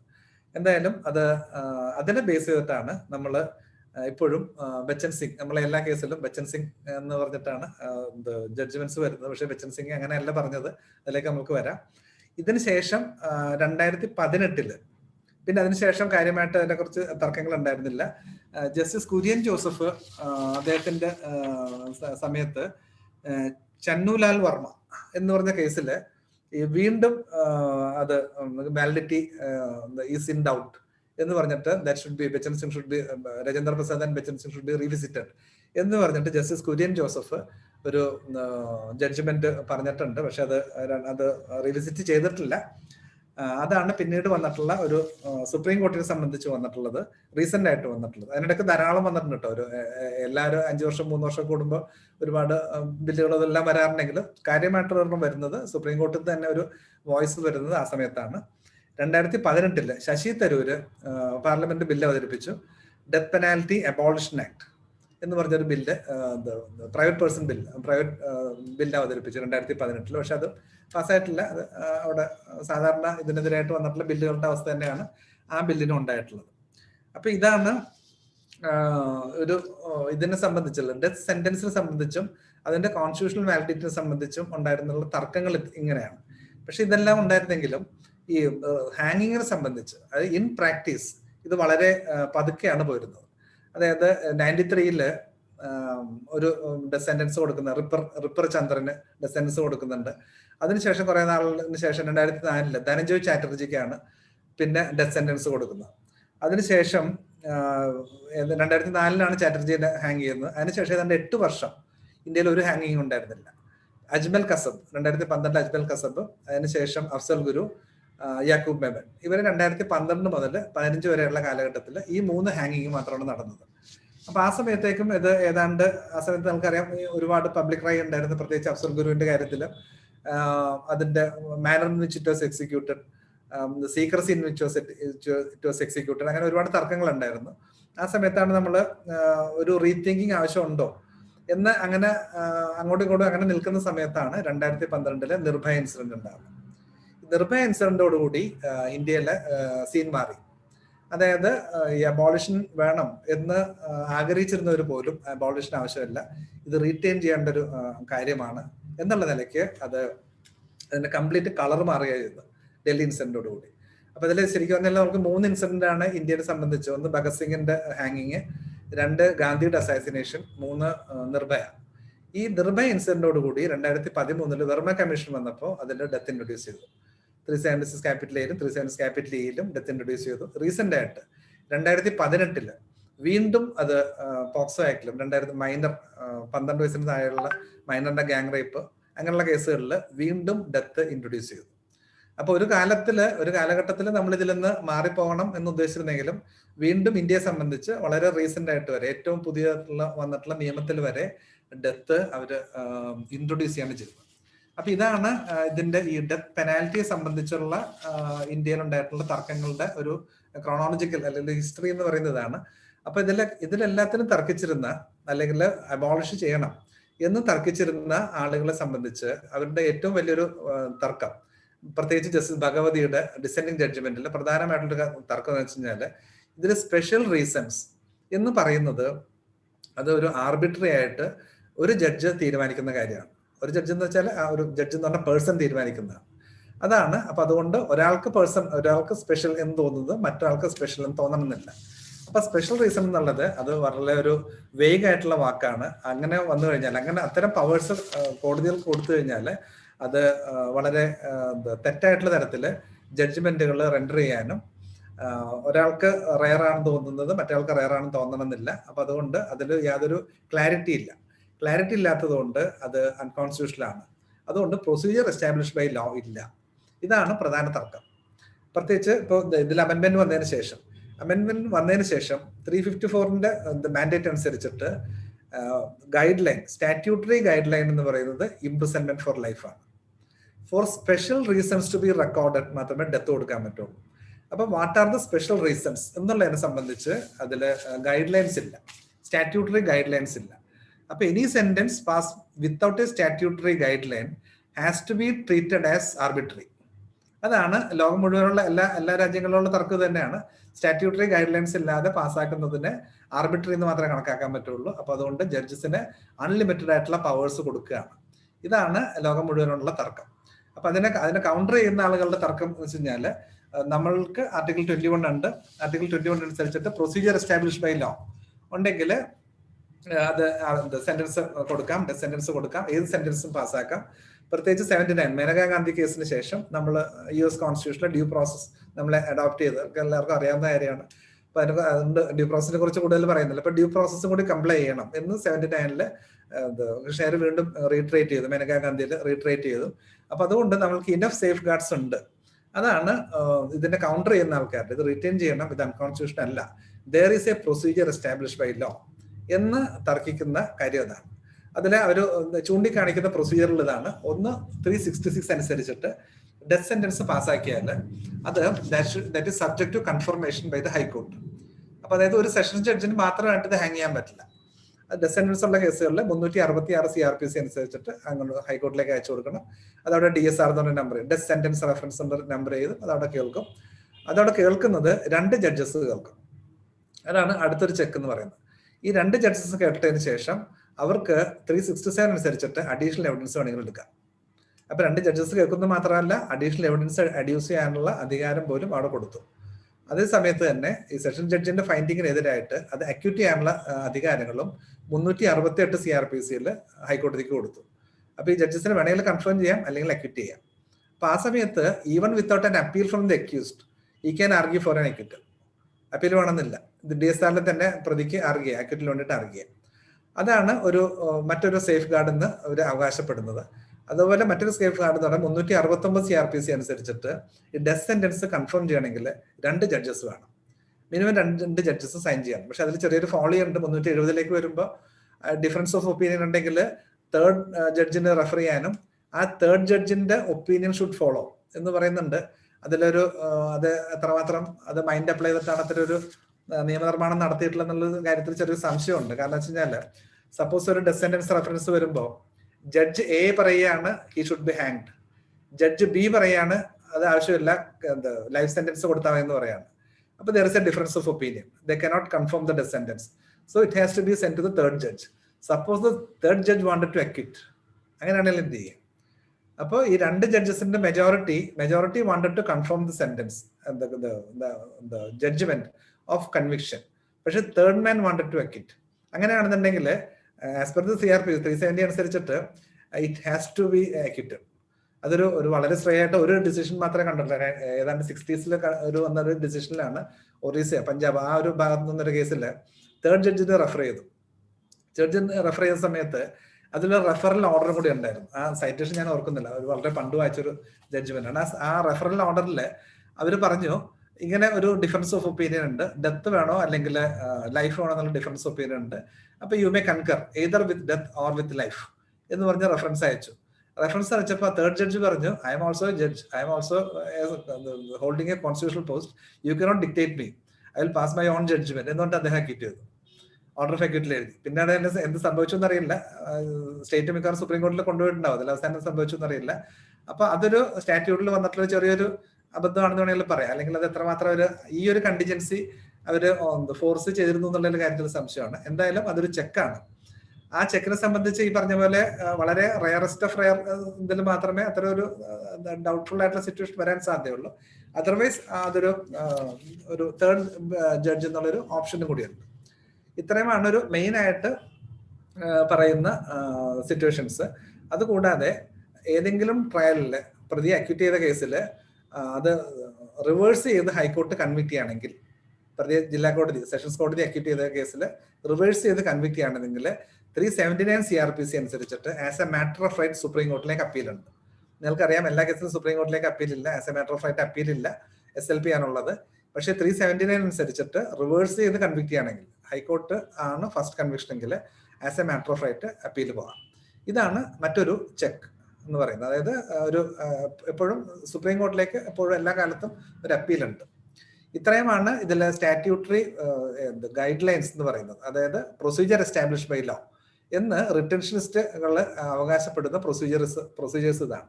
ഇതുകൂടാണ് 414 അനുസരിച്ചിട്ടാണ് എക്സിക്യൂഷൻ വാറന്റ് അയക്കേണ്ടത്. ഫോം 42 അതിന് വാറന്റിന്റെ ഫോം കൊടുത്തിട്ടുണ്ട്. CRPC ഷെഡ്യൂൾ 2 അതന്നെ ഷെഡ്യൂൾ 2 ഫോം 42 ഡെത്ത് വാറന്റ്. അതിന് പ്രത്യേക സെക്ഷൻ ഉണ്ട്, 415 ഉണ്ട്, പോസ്റ്റ്പോൺമെന്റ് ഓഫ് എക്സിക്യൂഷൻ ഉണ്ട്, അപ്പീൽ പെൻഡിങ് ആണെങ്കിൽ ചെയ്യരുത്, അങ്ങനെ ധാരാളം പ്രൊട്ടക്ഷൻസ് സബ്സിക്വന്റ് ആയിട്ട് കൊടുത്തിട്ടുണ്ട്. ഇതിനെല്ലാത്തിനും പുറമെ കോൺസ്റ്റിറ്റ്യൂഷനിൽ ആർട്ടിക്കിൾ 72 അനുസരിച്ചിട്ട് പ്രസിഡന്റിനും 161 അനുസരിച്ചിട്ട് ഗവർണറിനും പവേഴ്സ് കൊടുത്തിട്ടുണ്ട്. അതായത് ഡെത്ത് കമ്മ്യൂട്ട് ചെയ്ത് കൊടുക്കാനായിട്ട്, ഒഴിവാക്കി കൊടുക്കാനായിട്ട്. അപ്പൊ ഇത്രയും സേഫ് ഗാർഡ്സ് ആണ് ഇവര് അവകാശപ്പെടുന്നത്, റിട്ടൻഷനിസ്റ്റ് അവകാശപ്പെടുന്നത്. ഇത്രയും സേഫ് ഗാർഡ്സ് ഉണ്ട്. So we have enough procedure establish by within the meaning of article 21. അപ്പോൾ അതുകൊണ്ട് it has to be retained. പക്ഷെ അതില് അപ്പോഴും നമ്മളെപ്പോഴും യൂസ്ഫുൾ ആയിട്ടുള്ള ജഡ്ജ്മെന്റ് എന്ന് പറഞ്ഞാൽ ഭഗവതിയുടെ ജഡ്ജ്മെന്റ് തന്നെ, ഭഗവതിയുടെ ഡിസെൻഡിങ് ആണ്. അതിൽ അദ്ദേഹം പറയുന്നത് ഈ സേഫ് ഗാർഡുകളെല്ലാം ഉണ്ടെന്നിരിക്കലും ഇതില് ഈ കൺവിക്ടിങ് ജഡ്ജിന് സ്പെഷ്യൽ റീസൺസ് കൊടുക്കാനായിട്ട് എന്ത് ഗൈഡ് ലൈൻ ആണ് നിങ്ങൾ കൊടുത്തിട്ടുള്ളത്? അതാണ് അദ്ദേഹം ചോദിക്കുന്നത്. പക്ഷെ ഇതിന്റെ അൾട്ടിമേറ്റ് ആയിട്ടുള്ള തർക്കം അതാണ്. നോർമൽ സെന്റൻസ് ലൈഫാണ്, for special reasons to be record. ആ സ്പെഷ്യൽ റീസൺസ് എന്താണെന്ന് കാണിക്കാനായിട്ട് നിങ്ങൾ എന്ത് ഗൈഡ് ലൈൻ ആണ് പാർലമെന്റ് കൊടുത്തിട്ടുള്ളത്? ഏതെങ്കിലും ഗൈഡ് ലൈൻ കൊടുത്താൽ okay, in the absence of A guide line that can only B arbitrary. അതിന് അദ്ദേഹം സജസ്റ്റ് ചെയ്തത് ഒരു എന്താ വെച്ച് കഴിഞ്ഞാൽ എല്ലാ ഡിസെൻഡൻസുകളും ഓട്ടോമാറ്റിക് ആയിട്ട് DSR കഴിഞ്ഞതിന് ശേഷം എല്ലാ സെന്റൻസുകളും സുപ്രീം കോർട്ടിൽ പോകണം, ഓട്ടോമാറ്റിക്കായിട്ട് അഡ്മിറ്റ് ചെയ്യണം. അഡ്മിറ്റ് ചെയ്തതിനു ശേഷം സുപ്രീം കോർട്ട് ഫുൾ ബെഞ്ച് കൂടണം. ഫുൾ ബെഞ്ച് കൂടിയിട്ട് ഫുൾ ബെഞ്ച് കൺകർ ചെയ്താൽ മാത്രമേ, അതിൽ മെജോറിറ്റി പറ്റില്ല, മെജോറിറ്റി ഒപ്പീനിയൻ പോരാ, എല്ലാ ജഡ്ജസും കൺകർ ചെയ്യുകയാണെങ്കിൽ, ഇപ്പോൾ 20 ജഡ്ജിമാരുണ്ടെങ്കിൽ 20 പേരും കൺകർ ചെയ്യുകയാണെങ്കിൽ മാത്രമേ ഡെത്ത് കൊടുക്കാൻ പാടുള്ളൂ. അതായത് ദൈവം കൊടുത്തൊരു ഇതാണ് ലൈഫ്, അത് എടുക്കാൻ പാടില്ല. പക്ഷെ അത് സ്റ്റാറ്റ്യൂട്ടിൽ മെയിൻറ്റെയിൻ ചെയ്യേണ്ട ആവശ്യമുണ്ട്. നേരത്തെ പറഞ്ഞാൽ ട്രീസൺ അല്ലെങ്കിൽ ഹൈ ട്രീസൺ അല്ലെങ്കിൽ മൈനർ റേപ്പ് അങ്ങനെയുള്ള സിറ്റുവേഷൻസിൽ വേണമെങ്കിൽ മെയിൻറ്റെയിൻ ചെയ്യാം. മെയിൻറ്റെയിൻ ചെയ്യുന്നതുകൊണ്ട് കുഴപ്പമില്ല. മാത്രമല്ല അതിനു മുമ്പുള്ള ലാർജർ ബെഞ്ചുകളിൽ കോൺസ്റ്റിറ്റ്യൂഷണൽ വാലിഡിറ്റി അപ്ഹോൾഡ് ചെയ്തിട്ടുള്ളതുകൊണ്ട് അതിനെതിരെ ഞാൻ പറയുന്നത് ശരിയല്ല. എന്നാലും ഇത്തരം ഒരു ചെക്ക് വേണം. ഇത്തരം ഒരു ചെക്ക് ഇല്ലാതെ ഇതിലൊരിക്കലും ഡെത്ത് സെന്റൻസ് കൊടുക്കാൻ പാടില്ല. അപ്പൊ ഇതാണ് ഈ ആർട്ടിക്കിൾ 21 സംബന്ധിച്ചുള്ള തർക്കമാണ്. അത് മൾട്ടി ഫാസറ്റഡ് ആണ്. ഒരു ഗ്രൂപ്പ് ആർഗ്യൂ ചെയ്യുന്നത് ഇത്രയും പ്രൊട്ടക്ഷൻസ് ഉണ്ട്, മറ്റു ഗ്രൂപ്പ് പറയുന്നത് ഈ പ്രൊട്ടക്ഷൻ ഒന്നും സ്റ്റാറ്റ്യൂട്ടറി ഗൈഡ് ലൈൻ അല്ല. As far as the sentence is concern, death sentence കൊടുക്കാനുള്ള റീസൺസിനെ സംബന്ധിച്ച് ഇതൊന്നും സ്റ്റാറ്റ്യൂട്ടറി ഗൈഡ് ലൈൻ അല്ല. അതാണ് മറ്റൊരു തർക്കം. പക്ഷെ അതേസമയത്ത് തന്നെ മറ്റു രാജ്യങ്ങളിൽ, നേരത്തെ പറഞ്ഞ ഫെർമാന് ശേഷം പല രാജ്യങ്ങളിലും, ഇപ്പോൾ ഫ്ലോറിഡയിലാണെങ്കിലും ജോർജിയയിലാണെങ്കിലൊക്കെ അവർ ധാരാളം മാറ്റങ്ങൾ കൊണ്ടുവന്നു, സ്റ്റാറ്റ്യൂട്ടറി ഗൈഡ് ലൈൻസ് കൊണ്ടുവന്നു. അതിന്റെ ഗൈഡ് ലൈൻസിൽ ഇപ്പോൾ ഉദാഹരണത്തിന് പറയുകയാണെന്നുണ്ടെങ്കിൽ ഇപ്പോൾ pre planned robbery with murder, അപ്പോൾ പ്രീ പ്ലാനിങ് ഉണ്ട്, റോബറി ഉണ്ട്, മർഡർ ഉണ്ട്, inflicting wound to more than 1 persons, using dangerous weapons, അങ്ങനെയുള്ള കാറ്റഗറീസ് അവർ കൊണ്ടുവന്നു. അപ്പൊ അങ്ങനെയുള്ള കാറ്റഗറീസ് ഉള്ള കേസുകളിൽ that can be used. Rarest of the rare concept is more subjective than object. അതിലേക്ക് വരാം. കൃഷ്ണൻ ചോദിച്ചിട്ടുണ്ട്, അതിലേക്കാണ് വരുന്നത്. അൾട്ടിമേറ്റ് ആയിട്ട് നമ്മൾ റയറസ്റ്റ് ഓഫ് റയറിലേക്ക് തന്നെ വരുന്നത്. അപ്പൊ അതില് ഇതാണ് സ്റ്റാറ്റ്യൂട്ടറി ഗൈഡ് ലൈൻസിന്റെ അഭാവം എന്ന് ഒരു കൂട്ടർ അവകാശപ്പെടുന്നു. സ്റ്റാറ്റ്യൂട്ടറി പ്രൊട്ടക്ഷൻസ് ഉണ്ട്, article 21 is complied with, satisfied with എന്ന് CRPC പറയുന്നതിനുള്ള കാരണങ്ങൾ അതാണ്. ഇനിയിപ്പോ അദ്ദേഹം ചോദിച്ച ചോദ്യത്തിന് ബച്ചൻ സിംഗ്, നമ്മൾ സ്ഥിരമായിട്ട് കോട്ട് ചെയ്യുന്നത് ബച്ചൻ സിംഗ് ആണ്. പക്ഷെ ബച്ചൻ സിംഗിന്റെ തരത്തിലുള്ള റയറസ്റ്റ് ഓഫ് റയർ കേസ് ആണ്, അതുകൊണ്ട് ഡെത്ത് സെന്റൻസ് കൊടുക്കുന്നു. അല്ലെങ്കിൽ റയറസ്റ്റ് ഓഫ് റയർ അല്ല എന്നുകൊണ്ട് ഡെത്ത് സെന്റൻസ് കൊടുക്കുന്നില്ല. ഇത്തരത്തിലാണ് എല്ലാ ജഡ്ജ്മെന്റ്സും പോകുന്നത്. ഇപ്പൊ ഉദാഹരണത്തിന് ഇപ്പോൾ ഏറ്റവും അവസാനം കണ്ടത് സ്വാമി ശ്രദ്ധാനന്ദയിലാണ്. നമുക്കറിയാം ഡെത്ത് സെന്റൻസ് ഒഴിവാക്കിയിട്ട് ലൈഫ് നാച്ചുറൽ ലൈഫിന്റെ അവസാനം വരെ ജഡ്ജ്മെന്റ് ശിക്ഷയാകാം എന്ന് പറയുന്ന സ്വാമി ശ്രദ്ധാനന്ദയിൽ പോലും 3 ബെഞ്ച് പറയുന്നതാണ് ദാറ്റ് ദ കേസ്, എപ്പോഴാണ് ഡെത്ത് ഒഴിവാക്കുന്നത്, this court may find as in the present appeal that the case just falls short of the rarest of rare category and may feel somewhat reluctant in endorsing the death sentence. അപ്പൊ rarest of rare അല്ല എന്ന് കാണുന്ന കേസുകളിൽ ഡെസെൻഡൻസ് ഒഴിവാക്കുമ്പോൾ ഞങ്ങൾക്ക് വേണമെങ്കിൽ അല്ല constitutional കോടതികൾക്ക് വേണമെങ്കിൽ അയാൾ ജീവിതകാലം മുഴുവനും ജയിലിൽ കിടക്കണം എന്ന് വേണമെങ്കിൽ പറയാം എന്ന് പറഞ്ഞു. പക്ഷെ അതിൽ ഏറ്റവും രസകരമായിട്ടുള്ള കാര്യം എന്ന് വെച്ച് കഴിഞ്ഞാൽ ബച്ചൻ സിംഗിന് അങ്ങനെ കാര്യം പറയുന്നില്ല. അതാണ് ഇതിന്റെ ഏറ്റവും വലിയ ഫോളി. ഇന്ത്യയിൽ ബച്ചൻ സിംഗിന് ശേഷം എല്ലാ ജഡ്ജ്മെന്റുകളിലും സ്ഥിരമായിട്ട് ബച്ചൻ സിംഗ് ആണ് കോട്ട് ചെയ്യുന്നത്. പക്ഷെ വളരെ ഇൻട്രസ്റ്റിംഗ് ആയിട്ടൊരു കാര്യം എന്താ വെച്ചാൽ നമ്മളുടെ കേരള ഡിസിഷൻസിൽ കേരള ജഡ്ജസ് ഒരിക്കലും ബച്ചൻ സിംഗ് കോട്ട് ചെയ്തിട്ടില്ല. ബച്ചൻ സിംഗ് ഒരു ജസ്റ്റ് ഇങ്ങനെ പറഞ്ഞു പോകുന്നതല്ലാതെ ഒരിക്കലും അവർ ബച്ചൻ സിംഗ് റിലേ ചെയ്തിട്ടില്ല. കാര്യം വെച്ച് കഴിഞ്ഞാൽ at least Kerala judges are well aware of the mandates in the Bachchan Singh. Bachchan Singh ഇതിനെ കുറിച്ച് പറയുന്നില്ല. ബച്ചൻ സിംഗ് പറയുന്നത് 209 പാരഗ്രാഫിന്റെ അവസാനത്തെ ലൈനാണ് ഇങ്ങനെയാണ് പറയുന്നത്. അതിൽ അതിന്റെ തർക്കം ഇങ്ങനെയാണ്, ഇങ്ങനെ നേരത്തെ പറഞ്ഞ ഒരു ക്രോണോളജി കൂടി നോക്കണം. 73 ജഗ്മോഹൻ സിംഗില് കോൺസ്റ്റിറ്റ്യൂഷണൽ വാലിഡിറ്റി അപ്പീൽ ചെയ്തു. 74 എഡിക ആനമ വന്നപ്പോൾ കൃഷ്ണ സ്വാമി പറഞ്ഞു ഇത് പേഴ്സൺ ഓറിയന്റഡ് ആണ്. അവിടെ മുതലാണ് സ്വാമിയുടെ ജഡ്ജ്മെന്റ് മുതലാണ് പേഴ്സൺ ഓറിയന്റഡ് ആയിട്ട് മാറുന്നത്. അത് പ്രതിയെയാണ് നോക്കേണ്ടത്. പ്രതിക്കിനെ യാതൊരു തരത്തിൽ റീഫോം ചെയ്യാൻ പറ്റില്ല എന്ന് കണ്ടാൽ മാത്രമേ ഡെത്ത് കൊടുക്കാൻ പാടുള്ളൂ. അല്ല, അദ്ദേഹം ഒരുപാട് കേസുകളിൽ ഡെത്ത് കൊടുത്തിട്ട് ഈ പറഞ്ഞ അദ്ദേഹം അബോളിസ്റ്റ് ആയിരുന്നെങ്കിലും അദ്ദേഹം റെൻഡർ ചെയ്ത മിക്കവാറും എല്ലാ കേസുകളിലും അദ്ദേഹം ഡെത്ത് കൺഫേം ചെയ്തത്. മേ ബി എക്സെപ്റ്റ് രാജേന്ദ്ര പ്രസാദിൽ ഒഴിച്ച് ബാക്കി എല്ലാത്തിനും ഡെത്ത് കൺഫേം ചെയ്തിട്ടുള്ളത്. അധികം ആനമേലും ഒഴിവാക്കി. ആനമ ലേഡി എന്നുള്ള നിലക്ക് അവർക്ക് ഒഴിവാക്കി കൊടുത്തു. പക്ഷെ അദ്ദേഹം എല്ലാത്തിലും സ്ഥിരമായിട്ട് പറയുന്നുണ്ട്, ഞാൻ എന്റെ പേഴ്സണൽ വ്യൂ ഡെത്തിനെതിരാണ്. പക്ഷേ sitting here in the appeals court I cannot use my personal views. I am obliged by I am bound by the constitution എന്ന് പറഞ്ഞിട്ട് അദ്ദേഹം ഡെത്ത് സെന്റൻസ് കൊടുക്കുക തന്നെ ചെയ്തിരുന്നു എല്ലാത്തിലും, മിക്കവാറും കേസുകളിലും. അപ്പോൾ അങ്ങനെ ഈ 74 ശേഷം ഇതിന്റെ മാറി CRPC 235(2) വന്നു. 324 സ്പെഷ്യൽ റിസോഴ്സ് എന്നുള്ള വാക്ക് കൊണ്ടുവന്ന് ഈ 2 വാക്കിന്റെ ഇമ്പാക്റ്റില് 74 ശേഷം വന്നുള്ള എല്ലാ ജഡ്ജ്മെന്റുകളിലും പേഴ്സൺ ഓറിയന്റഡ് ആക്കി. അപ്പൊ ഒരു തരത്തിൽ റിഫോം ചെയ്യാൻ പറ്റാത്ത ആളുകളെ മാത്രം ഹാങ് ചെയ്യാൻ മതി എന്നുള്ള തരത്തില് ഒക്കെ മാറി. 79 വന്നപ്പോ കൃഷ്ണര് തന്നെ കുറെ ഗൈഡ് ലൈൻസ് കൊടുത്തു. ഈ ഗൈഡ് ലൈൻസ് ആയിരുന്നു, അങ്ങനെ ഗൈഡ് ലൈൻസിൽ കൊടുക്കാൻ പറ്റും എന്നുള്ളതായിരുന്നു ബച്ചൻ സിംഗിന്റെ തർക്കം. അതായിരുന്നു അതിലേക്ക് വന്നത്. അപ്പൊ ബച്ചൻ സിംഗില് ഇത് കോൺസ്റ്റിറ്റ്യൂഷണൽ വാലിഡിറ്റി മാത്രമായിരുന്നു തർക്കം, ഇൻ എഫക്ട്. അല്ലാതെ റയറസ്റ്റ് ഓഫ് റയർ കേസ് എന്താണ് എന്ന് ബച്ചൻ സിംഗിൽ തർക്കം ഉണ്ടായിരുന്നില്ല. അതാണ് എന്റെ ഏറ്റവും വലിയൊരു ഒരു ഫോളി എന്ന് പറയുന്നത്, അല്ലെങ്കിൽ അതിന്റെ ഏറ്റവും ഇൻട്രസ്റ്റിംഗ് ആയിട്ടുള്ള സംഭവം എന്ന് പറയുന്നതാണ്. അതിൽ ആ ലാസ്റ്റ് സെന്റൻസ് 2 ഞാൻ വായിക്കാം. റിയൽ പാര 209, ആർക്കെങ്കിലും ഇനി അത് ഫ്യൂച്ചർ റെഫറൻസ് വേണമെന്നുണ്ടെങ്കിൽ അത് വായിച്ചു നോക്കാവുന്നതാണ്. Para 209. A real and abiding concern for the dignity of human life postulates resistance to taking a life through law's instrumentality. അതായത് റിയൽ ആൻഡ് അബൈഡിങ് കൺസേൺ എന്തായിരിക്കണം? ഡിഗ്നിറ്റി ഓഫ് ഹ്യൂമൻ ലൈഫ് നോക്കണം, എന്നിട്ട് കഴിയുന്നതും death കൊടുക്കരുത് എന്നാണ് പറയുന്നത്. അങ്ങനെ പറഞ്ഞതിന് ശേഷം പറഞ്ഞു that ought not to be done, അതായത് ഡെത്ത് കൊടുക്കുന്നത് ought not to be done save in the rarest of rare cases when the alternative option is unquestionably foreclosed. Alternative ഓപ്ഷനെ കുറിച്ചാണ് റയറസ്റ്റ് ഓഫ് റയർ എന്ന് പറയുന്നത്, അല്ലാണ്ട് റയറസ്റ്റ് ഓഫ് റയർ കേസിനെ കുറിച്ചല്ല.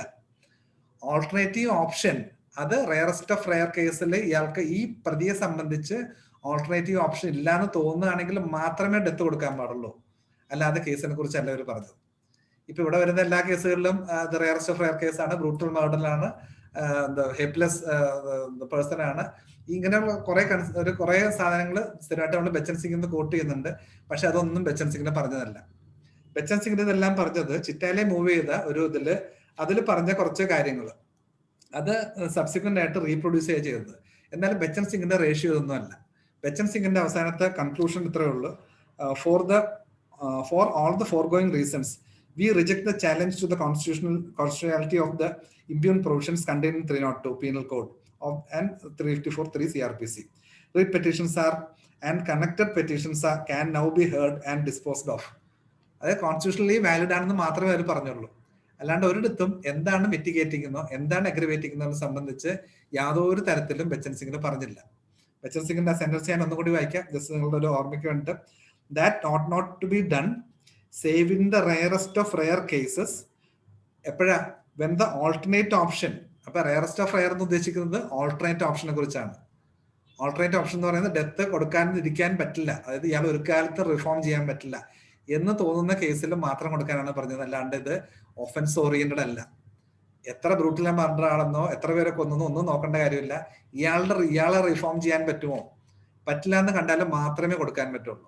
ആ കാര്യത്തിലാണ് ഭഗവതിയുടെ ജഡ്ജ്മെന്റിൽ നിങ്ങൾക്ക് എങ്ങനെ മനസ്സിലാവും? ഒരാളെ വർഷങ്ങളോളം ട്രീറ്റ് ചെയ്താൽ മാത്രമേ ഇങ്ങനത്തെ ആളുകളെ ചിലപ്പോൾ റിഫോം ചെയ്യാൻ പറ്റുള്ളൂ. വർഷങ്ങളോളം ട്രീറ്റ് ചെയ്താൽ ഇയാൾ റീഫോംഡ് ആകില്ല എന്ന് നിങ്ങൾക്ക് എങ്ങനെ മനസ്സിലായി? അങ്ങനെ മനസ്സിലാകാത്തോളത്തോളം കാലം നിങ്ങൾക്ക് എങ്ങനെ അയാളെ ഹാങ് ചെയ്യാം? അതാണ് ഭഗവതി ചോദിക്കുന്നത്. അതാണ് ഇതിന്റെ ഏറ്റവും ക്രക്സ് എന്ന് പറയുന്നതാണ്. അപ്പൊ ഇത് എല്ലാ ജഡ്ജ്മെന്റ് ഉണ്ടെങ്കിലും, even wrongly quoted Bachan Singh ഉണ്ടെങ്കിലും, ഈ റയറസ്റ്റ് ഓഫ് റയർ എന്ന് പറയുന്നത് ഇയാളുടെ റീഫോർമേഷൻ സംബന്ധിച്ചാണ്. അപ്പൊ ഇയാളുടെ റിഫോർമേഷൻ യാതൊരു പോസിബിലിറ്റി ഇല്ല എന്നുള്ള കാണുന്ന കേസുകളിൽ മാത്രമേ ഡെത്ത് കൊടുക്കാൻ പറ്റുള്ളൂ. അതാണ് ഇന്ത്യയിലെ ഇപ്പോഴത്തെ സിറ്റുവേഷൻ. അപ്പോൾ ഇങ്ങനെയാണ് ഇതിലേക്ക് ബച്ചൻ സിംഗിലേക്ക് വരുന്നത്. അതില് ഈ അഗ്രവേറ്റിംഗ് സർക്കംസ്റ്റൻസ് എന്ന് പറഞ്ഞിട്ട് നമ്മൾ പലപ്പോഴും കോട്ട് ചെയ്യുന്നത് അതിൽ പാര 202 പറയുന്ന ഒരു അമെൻമെന്റ് ബില്ല് കോട്ട് ചെയ്യുന്നത് അതിൽ പാര 202 പറയുന്ന ഒരു അമെൻമെന്റ് bill, Indian penal code അമെൻമെന്റ് bill 1978 pass by the Rajya Sabha. ആ ബില്ലിൽ വന്ന ചില കാര്യങ്ങളാണ് അഗ്രവേറ്റിംഗ്. പക്ഷെ അത് പിന്നീട് നിയമമായിട്ട് വന്നില്ല, അത് അടുത്തതിൽ പാസ്സാകാണ്ട് പോയി. അതിൽ അഗ്രവേറ്റിംഗ് സർക്കംസ്റ്റൻസസ്, അതിൽ if the murder has been committed after previous planning, if the murder involves exceptional depravity, if the murder is of A member of any of the armed forces, അങ്ങനെ കുറെ കാര്യങ്ങൾ പറയുന്നുണ്ട്. ഇതൊന്നും ഇതിന്റെ റേഷ്യോ അല്ല, ഇതൊന്നും ഇതിൽ കൺസിഡർ ചെയ്തില്ല, ബച്ചൻ സിംഗിന് കൺസിഡർ ചെയ്തില്ല. ഇതെല്ലാം അവിടെ ബില്ലിൽ വന്നു എന്ന് പറഞ്ഞു പോകുന്നതല്ലാതെ ഇതൊന്നും അവിടെ കൺസിഡർ ചെയ്യുകയോ ഇതൊന്നും അതിന്റെ റേഷ്യോ ആയിട്ട് സുപ്രീം കോടതി തീരുമാനിക്കുകയോ ചെയ്തിട്ടില്ല. അപ്പൊ അതാണ് ഈ ബച്ചൻ സിംഗ് സബ്ജക്റ്റീവ് ആണോ ഒബ്ജക്റ്റീവ് ആണോ ഒന്നും നോക്കേണ്ട കാര്യമില്ല, അങ്ങനെ തർക്കമില്ല. ബച്ചൻ സിംഗിൽ ഒന്നും പറഞ്ഞില്ല. Bachan Singh ultimately said that Rajendra Prasad was right. Rajendra പ്രസാദിന്റെ ഫൈൻഡിങ്സ് അപ്ഹോൾഡ് ചെയ്യാൻ മാത്രമേ ബച്ചൻ സിംഗ് ചെയ്തുള്ളൂ, അല്ലാണ്ട് വേറെ ഒന്നും ബച്ചൻ സിംഗിന് പ്രത്യേകമായിട്ട് ചെയ്തില്ല. അതാണ് ആ ജഡ്ജ്മെന്റ് ആണ് നമ്മൾ കോട്ട് ചെയ്തുകൊണ്ടിരിക്കുന്നത്. ഞാൻ നേരത്തെ പറഞ്ഞ പോലെ കേരള ഹൈക്കോർട്ട് അത് എന്തായാലും ഭാഗ്യത്തിന് കോട്ട് ചെയ്തിട്ടില്ല. ഈവൻ സൗമ്യ കേസിൽ പോലും ഈ ബച്ചൻ സിംഗിനെ കുറിച്ച് ഇങ്ങനെ ജസ്റ്റ് പരാമർശിച്ച് പോകുന്നതല്ലാതെ ബച്ചൻ സിംഗിനെ റിലേ ചെയ്തിട്ടല്ല നമ്മുടെ കേരളത്തിലെ ജഡ്ജസ് ഡെത്ത് സെന്റൻസ് കൊടുത്തിട്ടുള്ളത്.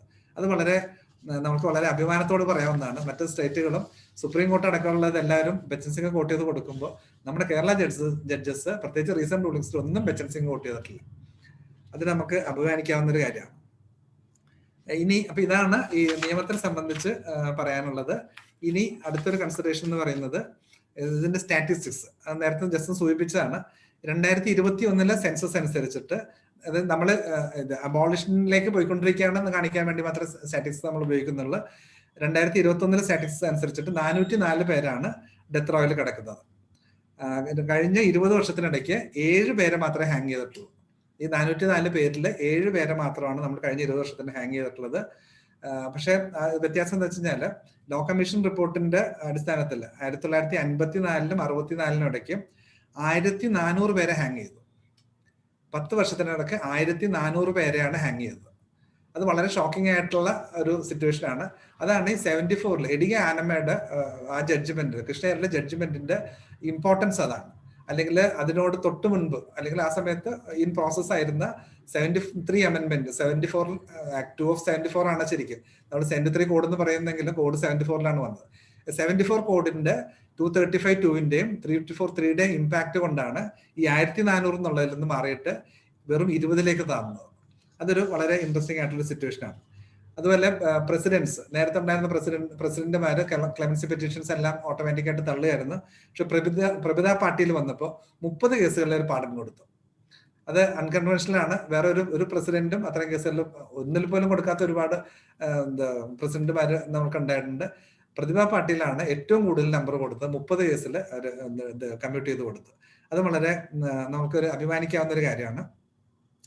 അതുപോലെ ഇന്ത്യയിൽ ഈ അഭയ ഇൻസിഡന്റിന് ശേഷം, അതിനുശേഷം ഒരു വളരെ പ്രത്യേകിച്ച് അല്ല ഹാങ്ങിങ്ങിന് ശേഷം, അല്ലെങ്കിൽ ജഡ്ജ്മെന്റിന് ശേഷം ധാരാളം കേസുകളിൽ ഡെത്ത് സെന്റൻസ് കൊടുക്കാൻ തുടങ്ങി.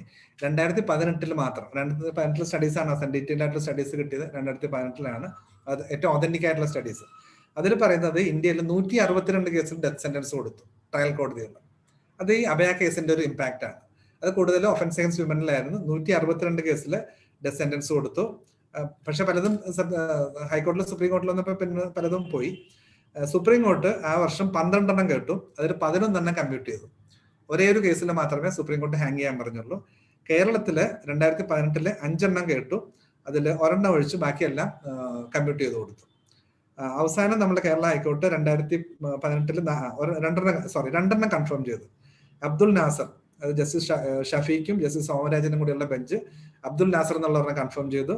രാജേന്ദ്രൻ എന്ന് പറഞ്ഞ കേസിൽ CT രവികുമാർ സാറും ജ്യോതീന്ദ്രദാസും കൂടി അവരും ഒരെണ്ണം കൺഫേം ചെയ്തു. ഈ 2 മാത്രമേ നമ്മളുടെ കേരള ഹൈക്കോർട്ട് ഈ റീസെന്റ് എറയിൽ അവർ കൺഫേം ചെയ്തിട്ടുള്ളൂ. ബാക്കി എല്ലാ കേസുകളിലും നമ്മൾ ഇത് കമ്മ്യൂട്ട് ചെയ്ത് ലൈഫായി കൊടുക്കുക ചെയ്തത്. അടുത്തായിട്ട് ഇത് എന്താണ് ഇതിന്റെ പർപ്പസ്, ഇത് റിറ്റെയിൻ ചെയ്യേണ്ട കാര്യമുണ്ടോ ഇല്ലയോ എന്നുള്ളത്, അതാണ് ഏറ്റവും കൂടുതൽ തർക്കത്തിൽ വരുന്നത്. ഈ റിറ്റെയിൻ ചെയ്യുന്നതിന്റെ അല്ലെങ്കിൽ ഡെത്ത് സെന്റൻസിന്റെ എന്ന് പറയുന്നത് റിട്രിബ്യൂട്ടീവ് ആണ്. അത് ആ തിയറി മാത്രമാണ്. കൈക്ക് കണ്ണിന് കണ്ണ്, കാതിന് കാത്, ഡെത്തിന് ഡെത്ത്, ലൈഫിന് ലൈഫ്.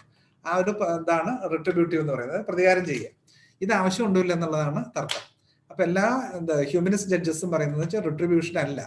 നമ്മളുടെ നാട് പ്രത്യേകിച്ച് കൃഷ്ണയ്യർ സ്ഥിരമായിട്ട് കോട്ട് ചെയ്യുന്നത് ബുദ്ധ, ഫ്രം ബുദ്ധ ടു ഗാന്ധി, അതാണ് അദ്ദേഹത്തിന് സ്ഥിരം കോട്ട്. അപ്പൊ ബുദ്ധ മുതൽ ഗാന്ധി വരെയുള്ള ആ ഒരു ഇതാണ് നമ്മൾക്കുള്ളത്, അഹിംസയാണ് നമ്മളുള്ളത്. പ്രത്യേകിച്ച് ഗാന്ധിയുടെ പ്രസംഗങ്ങളിലും ഗാന്ധിയുടെ 37 ഹരിജനിലും പ്രസിദ്ധീകരിച്ച ലേഖനങ്ങളിലും എല്ലാം ഗാന്ധിയും ഇതിനെതിരായിരുന്നു. അപ്പൊ അതുകൊണ്ട് നമ്മൾ ആ ഭാഗത്തേക്കാണ് പോകേണ്ടത്. അതുകൊണ്ട് ഇത് നമ്മൾ റിട്രിബ്യൂഷൻ അല്ല നമ്മളുടെ പ്രിൻസിപ്പിൾ. ഇന്ത്യൻ കൾച്ചറിൽ റിട്രിബ്യൂഷൻ അല്ല നമുക്ക് വേണ്ടത്. ഇതാണ് അവരുടെ തർക്കം.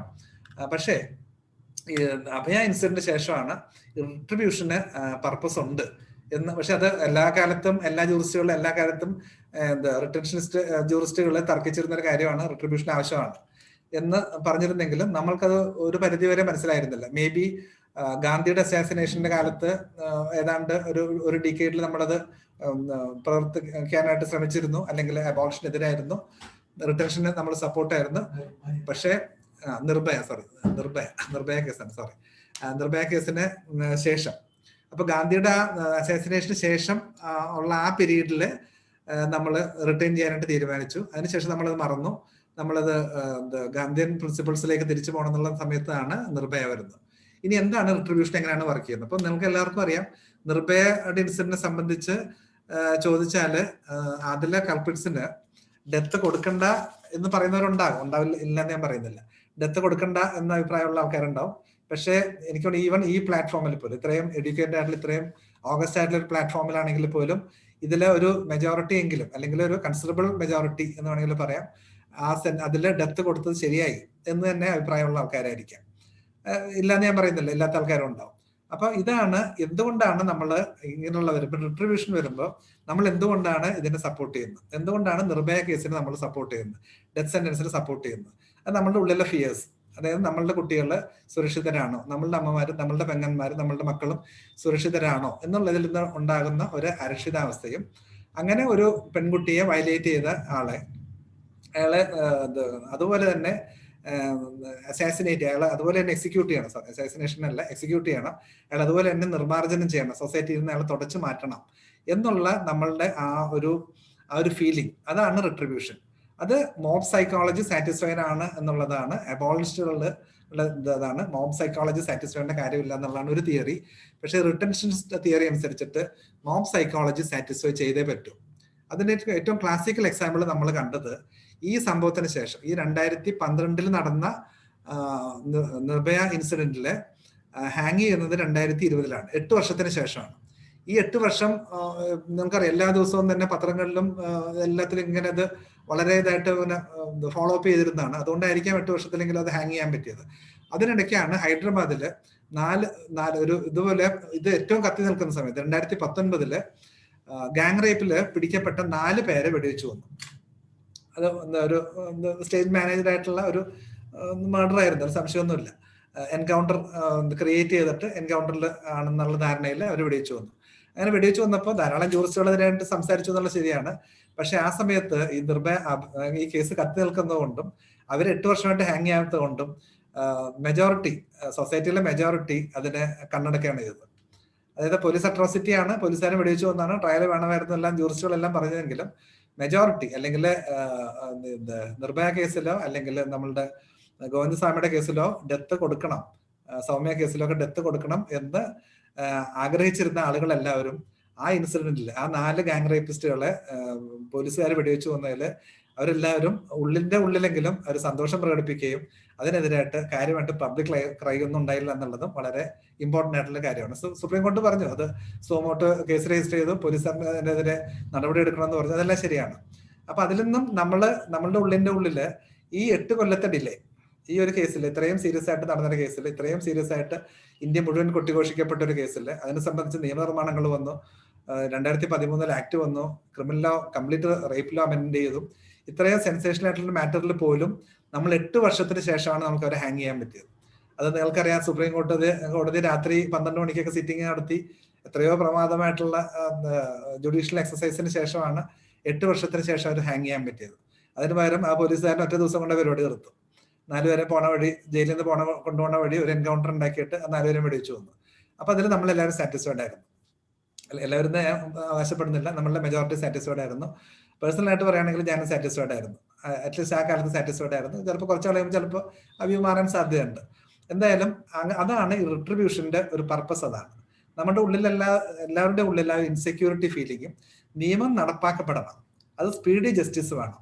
അപ്പൊ ഇതിലെ ആ 8 വർഷത്തെ ഡിലേ ആണ് ആ പോലീസ് ഓഫീസറിന്റെ എൻകൗണ്ടർ കില്ലിങ്ങിനെ ജസ്റ്റിഫൈ ചെയ്യാനായിട്ട് അല്ലെങ്കിൽ കണ്ണടക്കാനായിട്ട് നമ്മളെ പ്രേരിപ്പിച്ചത് ഈ നിർഭയ കേസിന്റെ 8 വർഷത്തെ ഡിലേ ആണ്.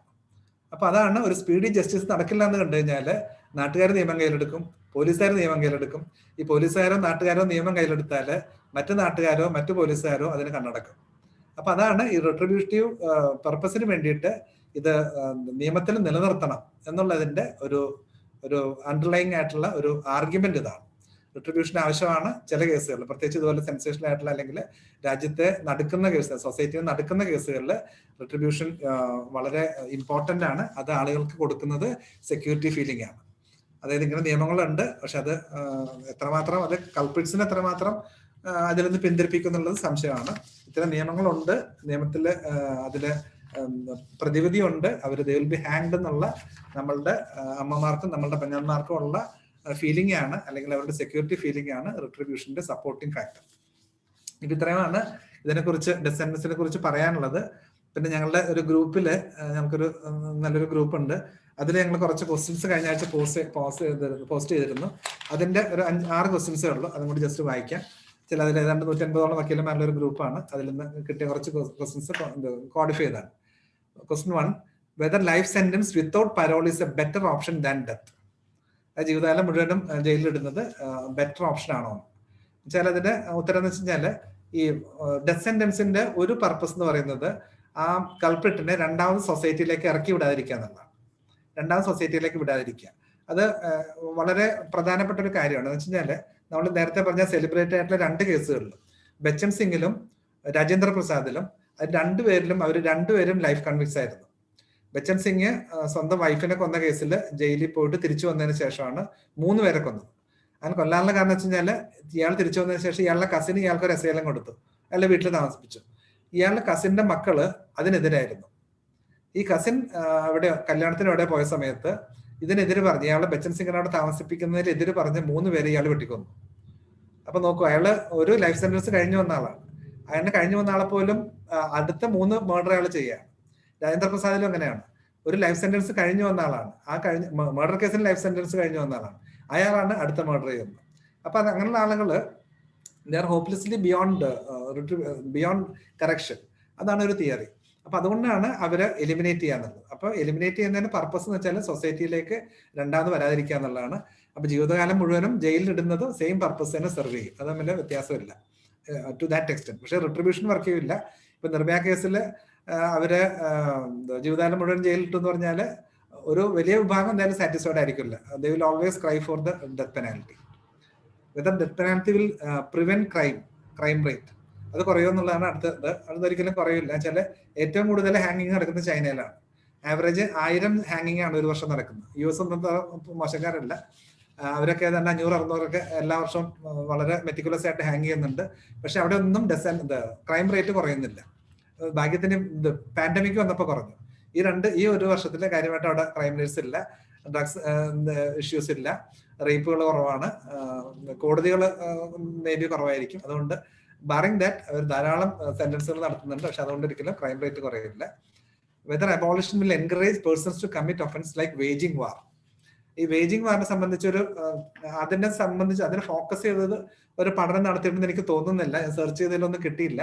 പക്ഷെ നമ്മൾ നേരത്തെ പറഞ്ഞ ആ ഒരു മാനർ ഓഫ് ഹിസ്റ്ററി ഓഫ് ഹാങ്ങിങ് നോക്കുമ്പോൾ ഭഗത് സിംഗിനെ ഹാങ് ചെയ്യുന്നത് 1931-ലാണ്. ഞാൻ പറയുന്നത് ഈ വേജിംഗ് വാർ അല്ലെങ്കിൽ രാജ്യത്തിനെതിരായിട്ട് കുറ്റം ചെയ്തു എന്നുള്ള തരത്തിൽ ഹാങ് ചെയ്തതിനെ കുറിച്ച് മാത്രമാണ്. അത് 31-ല് ഭഗത് സിംഗിനെ ഹാങ് ചെയ്തു. ഗോഡ്സേനെയും ആപ്തേനെയും 1948-ല് ഹാങ് ചെയ്തു ഗാന്ധി അസാസിനേഷനിൽ. അതിനുശേഷം അജ്മൽ കസബ്, അഫ്സൽ ഗുരു, യാക്കൂബ് മെബൻ അവർ 2012 മുതൽ 15 വരെയുള്ള കാലഘട്ടത്തിൽ അവരെ ഹാങ് ചെയ്തു. ഇതില് അജ്മൽ കസബ് ഒഴിച്ച് ബാക്കി എല്ലാവരും ഹൈലി എഡ്യൂക്കേറ്റഡ് ആയിട്ടുള്ള ആൾക്കാരാണ്. നിങ്ങൾക്കറിയാം ഭഗത് സിംഗ്, ഗോഡ്സെ, ആപ്തെ, അഫ്സൽ ഗുരു ഇവരെല്ലാവരും ഹൈലി എഡ്യൂക്കേറ്റഡ് ആയിട്ടുള്ള ആൾക്കാരാണ്. അപ്പൊ അവര് ഈ അതിന് മുൻപ് ഹാങ് ചെയ്ത ആൾക്കാർ, ഭഗത് സിംഗിനെ ആയിക്കോട്ടെ, ആപ്തെ ആയിക്കോട്ടെ, ഗോഡ്സെ ആയിക്കോട്ടെ, ഇവരുടെ ഹാങ്ങിങ് ഒന്നും സബ്സിക്വന്റ് ആയിട്ട് ബെയ്ജിംഗ് വാർ ചെയ്ത ആൾക്കാരെ ബാധിച്ചിരുന്നില്ല. അവരാരും ഹിസ്റ്ററി അറിയാഞ്ഞിട്ടോ അല്ലെങ്കിൽ ഭഗത് സിംഗിനെയോ ആപ്തെയോ ഗോഡ്സെയോ തൂക്കിക്കൊന്നും അറിയാവുന്ന ആൾക്കാരല്ല. അപ്പൊ അതുകൊണ്ട് അങ്ങനെ ഒരു ഇത് ഉണ്ടെന്നുള്ള നമ്മൾ ഇതിന്റെ സ്റ്റാറ്റിസ്റ്റിക്സ് നോക്കുമ്പോൾ അല്ലെങ്കിൽ ഇതിന്റെ ഹിസ്റ്ററി നോക്കുമ്പോൾ അതങ്ങനെ വർക്ക് ചെയ്യുമെന്ന് തോന്നുന്നില്ല. 4, will death sentence create fear in the mind of prospective criminals? അത് അങ്ങനെ ഉണ്ടെന്നുള്ളൊരു ധാരണ ആർക്കും ഇല്ല. ഇപ്പൊ ഉദാഹരണത്തിന് അതിന്റെ ഏറ്റവും ക്ലാസിക് എക്സാമ്പിൾ എടുക്കാവുന്നത് അഭയ കേസ് തന്നെയാണ്, സോറി നിർഭയ കേസാണ്. ഈ നിർഭയ കേസിൽ ഹാങ് ചെയ്ത ആൾക്കാരെന്ന് പറഞ്ഞാൽ ടോട്ടലി ലിറ്ററേറ്റ് ആണ്. അതിൽ 2 പേര് പ്രൈമറി സ്കൂളിൽ തന്നെ ഡ്രോപ്പ് ഔട്ട്സ് ആണ്. ഒരാൾ 9ാം ക്ലാസ്സിൽ ഡ്രോപ്പ് ഔട്ട് ആണ്. അതിൽ അത്യാവശ്യം എഴുതാനും വായിക്കാനും അറിയാവുന്ന ആൾക്കൂടെ ഒരാളേ ഉള്ളൂ. അതിലൊഴിച്ച് ബാക്കി എല്ലാവരും ഹോപ്പ്ലെസ്ലി ഇല്ലിറ്ററേറ്റ് ആണ്. അവരെ സംബന്ധിച്ച് ഇങ്ങനെ നിയമങ്ങൾ ഉണ്ടെന്നോ ഈവൻ സുപ്രീം കോടതി ഉണ്ടെന്ന് പോലോ അല്ലെങ്കിൽ ഹൈക്കോടതി ഉണ്ടോ ജില്ലാ കോടതി ഉണ്ടെന്ന് പോലും അറിയില്ലാത്ത ആൾക്കാരാണ്. അപ്പോൾ അതുകൊണ്ട് ഒരിക്കലും അവര് ഇതുകൊണ്ട് ചെയ്യാൻ പറ്റില്ല. മാത്രമല്ല, നേരത്തെ പറഞ്ഞ ഹൈദരാബാദ് ഇൻസിഡന്റില് 2019 ഈ കേസ്, നിർഭയ കേസ് ഏറ്റവും കത്തി നിൽക്കുന്ന സമയത്താണ് ആ ഗാങ് റേപ്പ് നടക്കുന്നതും അതിൽ ഉൾപ്പെട്ട 4 പേരെ പോലീസുകാര് വെടിവെച്ച് കൊന്നതും. അപ്പൊ അതുകൊണ്ട് ഇത്തരം ക്രൈംസ് ചെയ്യുന്ന ആൾക്കാരെ സംബന്ധിച്ച് ഒരിക്കലും അത് പ്രിവെന്റീവ് ആയിട്ട് അത് വർക്ക് ചെയ്യില്ല. അത് what is the consideration of rarest of rare? അത് ബച്ചൻ സിംഗ് ആണ് പലപ്പോഴും നമ്മൾ കോട്ട് ചെയ്യുന്നത്. പക്ഷെ ബച്ചൻ സിംഗിനെ ഞാൻ നേരത്തെ പറഞ്ഞാലൊന്നും പറഞ്ഞില്ല. അത് പറയുന്നത് രാജേന്ദ്ര പ്രസാദിലാണ്. രാജേന്ദ്ര പ്രസാദിലെ കൺസിഡറേഷൻസ് ഇതൊക്കെയാണ്. Long pendency in death row, death sentence കൊടുത്തിട്ട് ധാരാളം വർഷമായിട്ട് ഹാങ് ചെയ്യാതെ കിടക്കുന്ന ആൾക്കാർ, അവർക്ക് വേണമെങ്കിൽ ഒഴിവാക്കി കൊടുക്കാം. Focus should be on the reformation rather than retribution. അതായത് അതാണ് മറ്റൊരു ഇതില് റയറസ്റ്റ് ഓഫ് റയർ നോക്കുമ്പോൾ ഇയാളെ റിഫോം ചെയ്യുമെന്ന് നോക്കണം. അല്ല റിട്രിബ്യൂഷൻ അല്ല, പ്രതികാരം ചെയ്യലല്ല, റിഫോം ചെയ്യുമെന്ന് നോക്കാം. നോക്കിയിട്ട് പറ്റിയില്ല എന്നുണ്ടെങ്കിൽ മാത്രം റയറസ്റ്റ് ആയിട്ട് കണക്കാക്കാം. റിപ്പീറ്റ് അഗെയിൻ, റയറസ്റ്റ് എന്ന് ഉദ്ദേശിക്കുന്ന പ്രതി ഓറിയന്റഡ് ആണ്, ഒഫൻസ് ഓറിയന്റഡ് ആണ്. Personal, social, motivational and physical circumstances on the criminal are to be looked into. അയാളുടെ പേഴ്സണൽ കാര്യങ്ങൾ നോക്കണം, സോഷ്യൽ ബാക്ക്ഗ്രൗണ്ട് എന്തായിരുന്നു നോക്കണം, ആ ക്രൈം ചെയ്യാറുന്ന മോട്ടിവേഷൻ എന്തായിരുന്നു നോക്കണം, ഫിസിക്കൽ സർക്കംസ്റ്റൻസസ് എന്തായിരുന്നു നോക്കണം. ഇത്തരം കാര്യങ്ങൾ, അതായത് വെപ്പൺ യൂസിന്റെ മാനർ ഇൻ വിച്ച്, അതെല്ലാം നോക്കണം. എങ്ങനെയാണ് ഇയാളെ കമ്മിറ്റ് ചെയ്തത്, അതാണ് ഒരു കൺസിഡറേഷൻ. അതാണ് mental imbalances short of insanity has to be considered. Insanity private defence ആണ്, ഇൻസാനിറ്റി ഉണ്ടെങ്കിൽ ഒന്നും ചെയ്യാൻ പറ്റില്ല. അല്ലാത്ത any mental imbalance short of insanity that also should be. ഇതെല്ലാത്തിലും പറയുന്നത് വിക്ടിം ഓറിയന്റഡ് ആണ്. Offense against social justice and welfare in a large perspective, like train dacoity, bank robbery, organized professional killing, planned, pre-planned murders, white collar crimes, economic offenses. അതിൽ white കോളറും economic ഉദ്ദേശിക്കുന്നത് food adulteration, അങ്ങനെയുള്ള കാര്യങ്ങൾ, വളരെ mass ഇതിനെ ബാധിക്കുന്ന food adulteration, അതുപോലത്തെ കാര്യങ്ങൾ, serious cases of food adulteration, murder of public servants on duty. പക്ഷെ അതൊന്നും ഒരു സെറ്റ് ഓഫ് സ്റ്റാൻഡേർഡ് ആയിട്ട് എടുക്കാൻ പറ്റുന്ന സാധനങ്ങളല്ല. Consideration of special reasons should be on the criminal and not on the crime. Crime may be shocking, but the criminal may not deserve death penalty. അതാണ് രാജേന്ദ്ര പ്രസാദിലെ ഒരു conclusion എന്ന് പറയുന്നതാണ്. That has been reiterated in Bachan Singh. അല്ല, ബച്ചൻ സിംഗ് പുതിയതായിട്ടൊന്നും പറഞ്ഞിട്ടില്ല. Crime may be shocking, but the criminal may not deserve death penalty and vice versa. തിരിച്ചുണ്ടാവാം, അതിന് സംശയമില്ല. Extreme penalty can be given in extreme situations only. ഇതാണ് രാജേന്ദ്ര പ്രസാദില് BR കൃഷ്ണയ്യർ ഫോം ചെയ്തിട്ടുള്ള rules. ഇതാണ് ബച്ചൻ സിംഗിൽ റീട്രേറ്റ് ചെയ്ത് അല്ലെങ്കിൽ അഫോം ചെയ്തത്. അടുത്തത് വെദർ ഡെത്ത് പെനാൽറ്റീസ് അൺകോൺസ്റ്റിറ്റ്യൂഷണൽ. നമ്മൾ നേരത്തെ പറഞ്ഞു. ജഗ്മോഹൻ സിംഗ്, ഞാൻ ആ സൈറ്റേഷൻസ് ഒന്ന് റിപ്പീറ്റ് ചെയ്യാണ്. ആരെങ്കിലും നേരത്തെ എഴുതാത്തവരോ അല്ലെങ്കിൽ ഇനി ആർക്കെങ്കിലും എഴുതി എടുക്കണമെന്നുണ്ടെങ്കിൽ ജഗ്മോഹൻ സിംഗ്, അതിലാണ് ആദ്യം അത് തർക്കിച്ചത്. 1973 AR 1973 supreme court 947. Rajendra Prasad 79 BR കൃഷ്ണയ്യരുടെ AR 1979 supreme court 916. ഈ ആദ്യത്തെ ജഗ്മോഹൻ സിംഗ് എൻ്റർ ചെയ്തത് പലേക്കറാണ്. രാജേന്ദ്ര പ്രസാദ് എൻ്റർ ചെയ്തത് സാമിയാണ്, BR കൃഷ്ണയ്യരാണ്. AP സെന്റ് ഡിസെൻഡിങ് ആണ്. ബച്ചൻ സിംഗ് ബച്ചൻ സിംഗ് ആണ് 5 ബെഞ്ച്. 79 സുപ്രീം കോടതിയിലും ബച്ചൻ സിംഗ് ആണ്, അത് റെഫറൻസ് ആണ്, 2 ബെഞ്ചാണ്. അടുത്ത 80 സുപ്രീം കോടതിയിൽ കാണുന്നതാണ് ചന്ദ്രചൂഡ് സർക്കാരിയ, അവരടങ്ങിയ bench. 1980 supreme court 989. 1980 supreme court 989. അതിൽ ഭഗവതിയുടെ ഡിസെൻഡിങ് റിപ്പോർട്ട് ചെയ്തിട്ടുള്ളത് 82-ലാണ്. പക്ഷെ നിങ്ങൾ അത് നെറ്റിലുണ്ട്, 82 ഭഗവതിയുടെ ഡിസെൻഡിങ് ഉണ്ട്, അത് പക്ഷേ ലാബറേറ്റ് ആയിട്ടുള്ള ജഡ്ജ്മെന്റ് ആണ്. എഡിഗ ആനമ്മ 74 സുപ്രീം കോർട്ട് 799. 74 supreme court 799. ആരെങ്കിലും സ്റ്റുഡൻസ് ഒക്കെ ഇതിനെ കുറിച്ച് വർക്ക് ചെയ്യുകയോ പഠിക്കുകയോ ചെയ്യുന്നുണ്ടെങ്കിൽ ഒരു മസ്റ്റ് റീഡിംഗ് ആണ് 74 സുപ്രീം കോർട്ട്, എഡിഗ ആനമ്മ. അതാണ് ലോകം മുഴുവനും ആക്സെപ്റ്റ് ചെയ്തിട്ടുള്ള ഏറ്റവും നല്ല ജഡ്ജ്മെന്റുകളിലൊരെണ്ണമായിട്ട് പറയുന്നത് എഡിഗ ആനമ്മയാണ്. അതിൽ വളരെ കുറച്ച് സെന്റൻസേ ഉള്ളൂ, 2-3 പാരഗ്രാഫ് മാത്രമേ ഉള്ളൂ അതിൽ ഓഫൻ കോട്ടഡ് ആയിട്ടുള്ള സാധനങ്ങൾ. പിന്നെ സ്വാമി ശ്രദ്ധാനന്ദ AR 2008 supreme court 3040. 2008 supreme court 3040. അതിലാണ് ഒരു ഡെത്ത് സെന്റൻസിന് ഓൾട്ടർനേറ്റീവ് ആയിട്ട് കണ്ട ഒരു സംവിധാനമാണ്.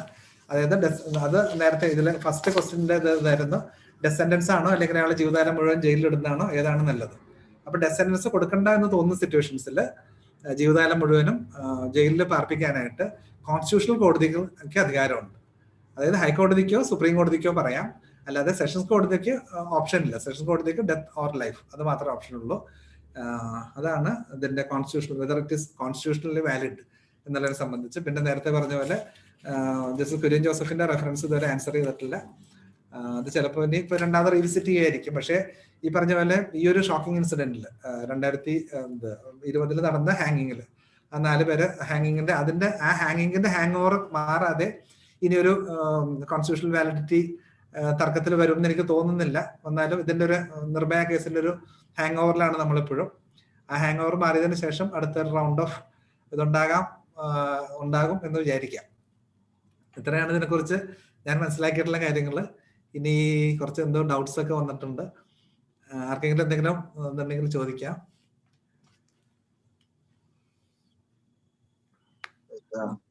Is it not the rarest of the rare case? Concept is more subjective than objective. Subjective ആണ്, അതിൽ സംശയമില്ല. Is it not the power of president pardon is a negation of the due process of law? അത് വളരെ നമ്മളെ കുഴക്കുന്നൊരു ചോദ്യമാണ്. Due process of law ഉണ്ടോ എന്ന് വെച്ച് കഴിഞ്ഞാൽ അത് ശരിയാണ്, ഇന്നേവേ അത് ശരിയാണ്. പക്ഷെ എപ്പോഴും ക്ലെമൻസി, അതായത് നേരത്തെ പറഞ്ഞ പോലെ ഒരു സൊസൈറ്റിയുടെ ഒരു ചില സിറ്റുവേഷനിൽ മൈൻഡ് സാറ്റിസ്ഫൈഡ് വരും, ഒരു മോബിന്റെ മൈൻഡ് സാറ്റിസ്ഫൈഡ് വരും. അതിനു വേണ്ടിയിട്ടാണ് പ്രസിഡന്റിന് ക്ലെമൻസി പവേഴ്സ് മെയിൻറ്റെയിൻ ചെയ്യുന്നത്. അത് മാത്രമല്ല അതില് പ്രസിഡന്റ് അല്ല തീരുമാനം എടുക്കുന്നത്, ഓൺ ദ അഡ്വൈസ് ഓഫ് കൗൺസിലാണ്. ശരിക്കും പറഞ്ഞാൽ പ്രൈം മിനിസ്റ്റർ തന്നെ തീരുമാനം എടുക്കുന്നത്. ആ കൗൺസിലിന്റെ അഡ്വൈസിൽ മാത്രമേ ചെയ്യാൻ പറ്റുള്ളൂ. അഡ്വൈസിനെതിരായിട്ട് ചെയ്യാം. ഒരു പ്രാവശ്യം റിജക്ട് ചെയ്യാം, പിന്നെ രണ്ടാമത് വന്നു കഴിഞ്ഞാൽ president is bound. Awarding the death penalty is constitutional if the case was not severe, it become unconstitutional or not. അതങ്ങനെയല്ല, അത് കണ്ടീഷണൽ കോൺസ്റ്റിറ്റ്യൂഷനാലിറ്റി എന്ന് പറയും. അതായത് സ്പെഷ്യൽ റീസൺസ് പറയുകയാണെന്നുണ്ടെങ്കിൽ that is constitutionally valid. Special reasons പറഞ്ഞില്ല എന്നുണ്ടെങ്കിൽ ദാറ്റ് ഈസ് അൺകോൺസ്റ്റിറ്റ്യൂഷണൽ. കാരണം എന്ന് വെച്ചാൽ 354(3) മാൻഡേറ്റ്സ് ഫോർ സ്പെഷ്യൽ റീസൺസ്. അപ്പൊ അത് പറഞ്ഞില്ല എന്നുണ്ടെങ്കിൽ that will go out of the purview of article 21. Procedure established law is 354(3). അതിന് പുറത്തു പോയി കഴിഞ്ഞാൽ ദാറ്റ് ഈസ് കോൺസ്റ്റിറ്റ്യൂഷണലി ഇൻവാലിഡ്. അപ്പൊ ഇതിനെ സംബന്ധിച്ചാണെങ്കിൽ എന്റെ ആൻസർ ഇതാണ്, ദാറ്റ് ഈസ് കണ്ടീഷണൽ കോൺസ്റ്റിറ്റ്യൂഷനാലിറ്റി. അടുത്ത, having said about the reformation of the accused, are we not diluting the cruelty done by the accused? Any accused after doing a heinous crime tend to show symptoms of innocence. For heinous crimes, retributive punishment is always a good option. What is your opinion, sir? എനിക്ക് personal ആയിട്ടുള്ള opinion ഞാൻ നേരത്തെ പറഞ്ഞു. 2004 Dhananjay ചാറ്റർജിനെ hang ചെയ്ത സമയത്ത് അതിനെക്കുറിച്ച് ഞാൻ articles എഴുതിയിരുന്നതാണ്.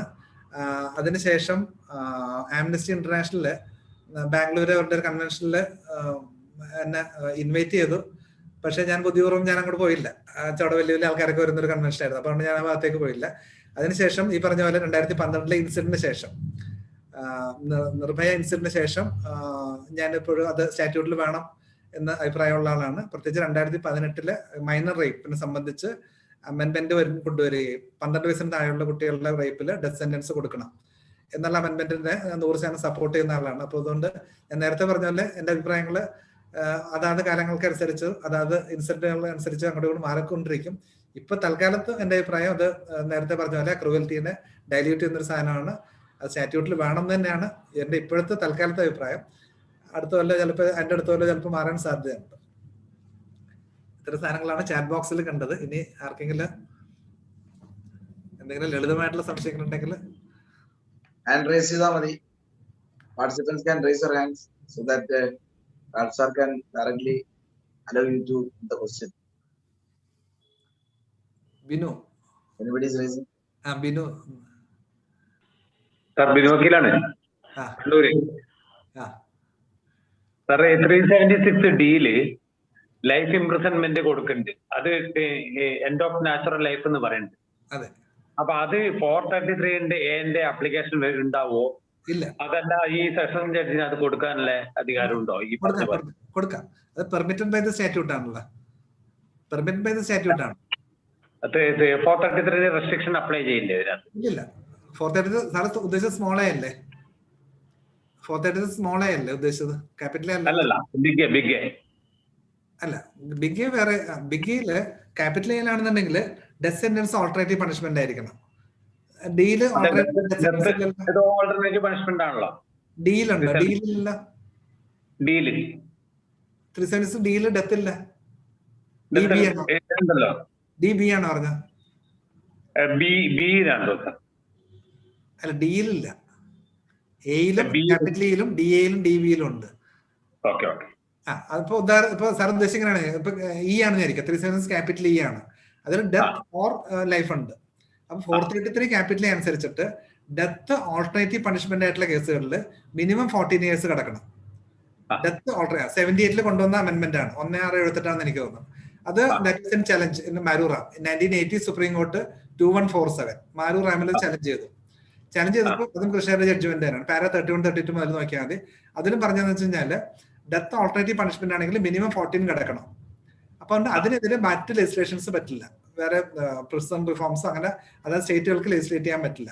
അപ്പൊ ഡെത്ത് ഓൾട്ടർനേറ്റീവ് പണിഷ്മെന്റ് ആണെന്നുണ്ടെങ്കിൽ മിനിമം 14 കിടക്കണം എന്നാണ് അതിൽ പറയുന്നതെങ്കിലും ഇതിൽ ലൈഫ് ഇംപ്രിസൺമെന്റിന് 2013 അമെന്റ്മെന്റിൽ പുതിയൊരു ടെർമിനോളജിയിൽ കൊണ്ടുവന്നു.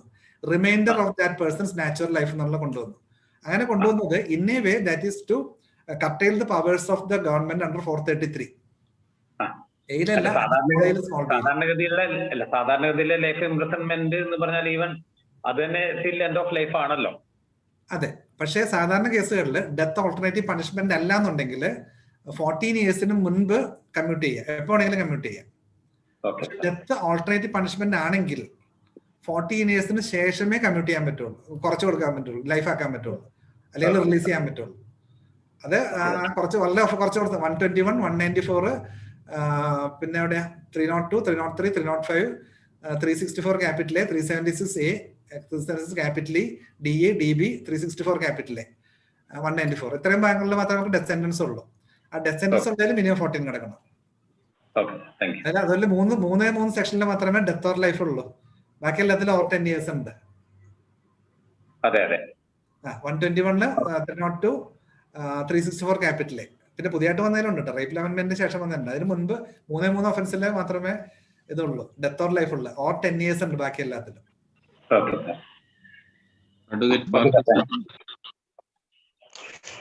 സർ നമസ്കാരം. സാറേ, നമ്മുടെ രാജീവ് ഗാന്ധി അസാസിനേഷൻ കേസിലെ നളിനി മുതലായവർക്ക് ഡെത്ത് സെന്റൻസ് കൊടുത്തത് long pendency of death sentence ആയിട്ട് ഇന്നും കിടക്കുകയാണ്. അപ്പൊ അതില് റീസെന്റ്ലി ഈ ഗവർണർക്ക് കമ്മ്യൂട്ട് ചെയ്യാൻ വേണ്ടിയുള്ള ഒരു ക്ലെമൻസി പെറ്റീഷൻ കൊടുക്കുകയും അത് ഈ ഗവർണർ ലോങ് ടൈമില് ഈ ഡിസിഷൻ എടുക്കാതെ വയ്ക്കുകയും ചെയ്തു. അപ്പൊ ഈ criteria, what are the criteria to decide the governor under the mercy petition of constitutional അതോറിറ്റീസിനെ സംബന്ധിച്ച് either the judiciary or the executive can command them. അപ്പൊ അതുകൊണ്ട് അവരെ സംബന്ധിച്ച് ഗൈഡ് ലൈൻസ് ഒന്നും കൊടുക്കാൻ പറ്റില്ല. അവർക്ക് കൗൺസിൽ ഓഫ് മിനിസ്റ്റേഴ്സിന് അവരെ അഡ്വൈസ് ചെയ്യാന്ന് മാത്രമേ ഉള്ളൂ. Even supreme court cannot dictate dum.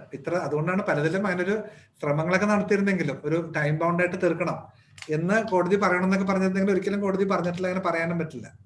72 president പവേഴ്സും 161 ഗവർണർ പവേഴ്സും ഓൾമോസ്റ്റ് സിമിലർ ആണ്. അത് ഹെഡ് ഓഫ് ദി സ്റ്റേറ്റ് എന്നുള്ളതിലൊക്കെ മൊണാർക്ക്, ശരിക്കും മൊണാർക്കിയാണ്. നേരത്തെ ഒരു സാറ് ചോദിച്ച പോലെ അതിലങ്ങനെ ഇഷ്യൂ ഉണ്ട്. അത് അങ്ങനെ ഒരു ഗ്രൂപ്പ് ഓഫ് ആൾക്കാരുടെ ഒരു ജൂറിസ്റ്റുകളുടെ അഭിപ്രായം അനുസരിച്ചിട്ട് India is not a monarchy.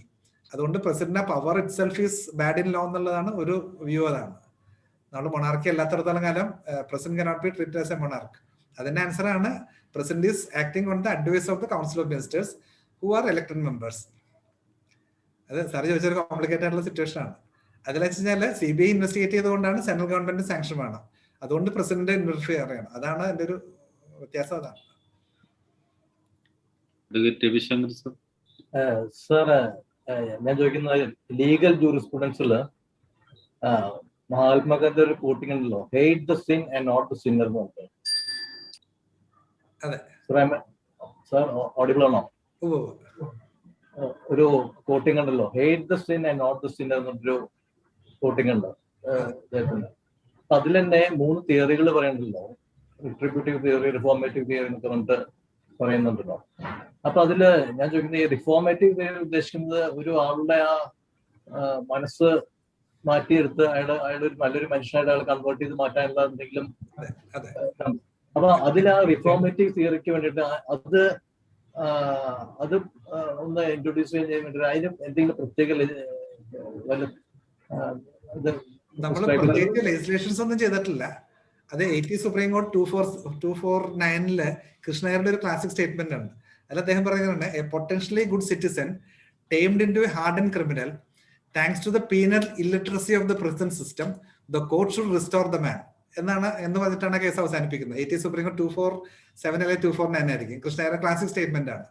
അപ്പോൾ ആ കാലത്ത് മുതലാണ് ഇത് ഈ തരത്തിലേക്ക് ഇത് മാറുന്നത്. The court should restore the മാൻ. അപ്പൊ കോടതി എല്ലാ തരത്തിലുള്ള ഹെൽപ്പുകളും ചെയ്യണം. അതിൽ അദ്ദേഹം ഇരുന്ന കാലത്ത് അത്തരം കേസുകളിൽ അദ്ദേഹം ചെയ്തെന്ന് വെച്ച് കഴിഞ്ഞാല് അദ്ദേഹത്തിന് മുമ്പിൽ വരുന്ന കേസുകളിൽ ഒന്നെങ്കിലും ശിക്ഷ കുറച്ച് കൊടുക്കും.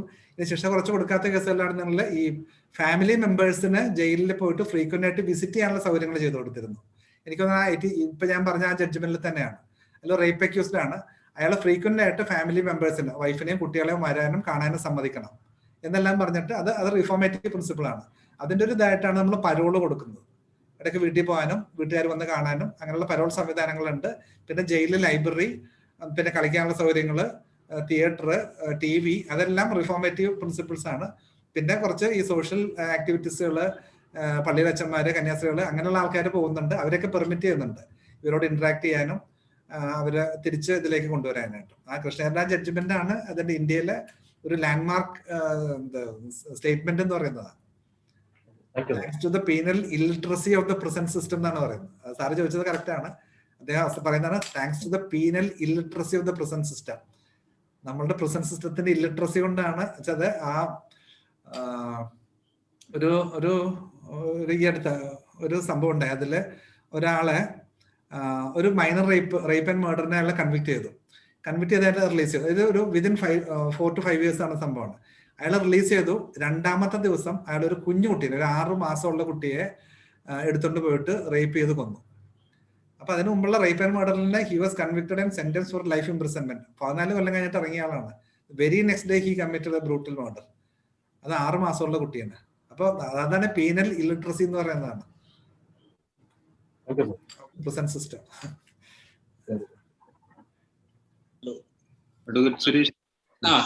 സാർ, ഈ ഡെത്ത് കൺഫർമേഷൻ പ്രൊസീഡിങ്സ് ട്രയലിന്റെ കണ്ടിന്യൂഷൻ ആണോ? അതെ സാറേ, അതെ. DSR ഇപ്പൊ എന്റെ ടെർമിനോളജി മാറ്റി എന്ന് പറയുന്നത് ഈ അടുത്ത് ഡെത്ത് സെന്റൻസ് റെഫറൻസ്. അത് ജഡ്ജ്മെന്റ് റെൻഡർ ചെയ്ത് കഴിഞ്ഞാല് അത് പ്രസ്സിലേക്ക് പോകും. സർക്കാർ പ്രസ്സിൽ പോയിട്ട് FIR മുതൽ 313 ജഡ്ജ്മെന്റ് എല്ലാ സാധനങ്ങളും പ്രിന്റ് ചെയ്യും. സർക്കാരോട് നോവൽ അടിക്കുന്ന പോലെ പ്രിന്റ് ചെയ്ത് പ്രോപ്പറായിട്ട് ബൈൻഡ് ചെയ്ത് അതിന്റെ കോപ്പി പ്രതിക്കും ഫ്രീ ആയിട്ട് കിട്ടും. അതിന്റെ കൂടെ അതാണ് അവിടെ DSR ആയിട്ട് പോകുന്നത്, ഡെത്ത് സെന്റൻസ് റെഫറൻസ്. നമ്മൾ കഴിഞ്ഞ വർഷം നമ്മളുടെ ഹൈക്കോർട്ടിൽ 6 DSR ആണ് പെൻഡിങ് ഉള്ളത് ഈ വർഷത്തെ. ഡെത്ത് സെന്റൻസ് റെഫറൻസ് അത് അതിൽ തന്നെ അക്യൂറ്റിൽ ആർഗ്യ ചെയ്യാം, അല്ലെങ്കിൽ വേറെ അപ്പീൽ കൊടുക്കാം. അത് ഇൻ അബണ്ടന്റ് കോഷൻ DSR ഹിയറിങ്ങിന് വരുമ്പോൾ ജഡ്ജി തന്നെ നമ്മളോട് പറഞ്ഞിട്ട് നമ്മളെ കൊണ്ട് അപ്പീൽ ഫയൽ ചെയ്യിക്കും. അതായത് DSR കഴിഞ്ഞിട്ട് അപ്പീൽ വരാതിരിക്കാനായിട്ട്. അല്ലെങ്കിൽ അത് കൺഫേം ചെയ്ത് കഴിഞ്ഞാൽ പിന്നെ അതിനുശേഷം വേണമെങ്കിൽ അപ്പീൽ ഫയൽ ചെയ്യാം, വിത്ത് ഡിലേ കൺവെൻഷൻ അപ്പീൽ ഫയൽ ചെയ്യാം. അത് ഒഴിവാക്കാനായിട്ട് നമ്മളോട് തന്നെ പറഞ്ഞിട്ട് പ്രതിയുടെ അപ്പീലും കൂടി ഫയൽ ചെയ്യിക്കും. എന്നിട്ട് രണ്ടും കൂടി ഒരുമിച്ചൊക്കെ വെക്കുന്നു.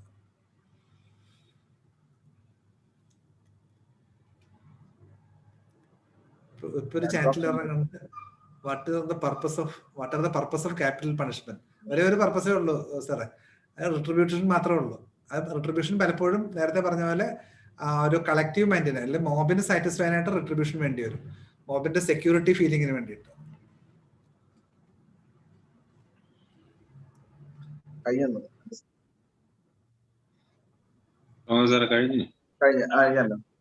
സാർ. നമ്മുടെ ചാറ്റ് ബോക്സിലൊന്നും ക്വസ്റ്റ്യൻസ് ഇല്ല. Gender discriminating provision and Jyothi ചോദിച്ചതാണ്. 416 ജെൻഡർ ഡിസ്ക്രിമിനേഷൻ അല്ലെന്ന്. ജെൻഡർ ഡിസ്ക്രിമിനേഷൻ അല്ലല്ലോ Jyothi. 416 deals only with women അല്ലേ?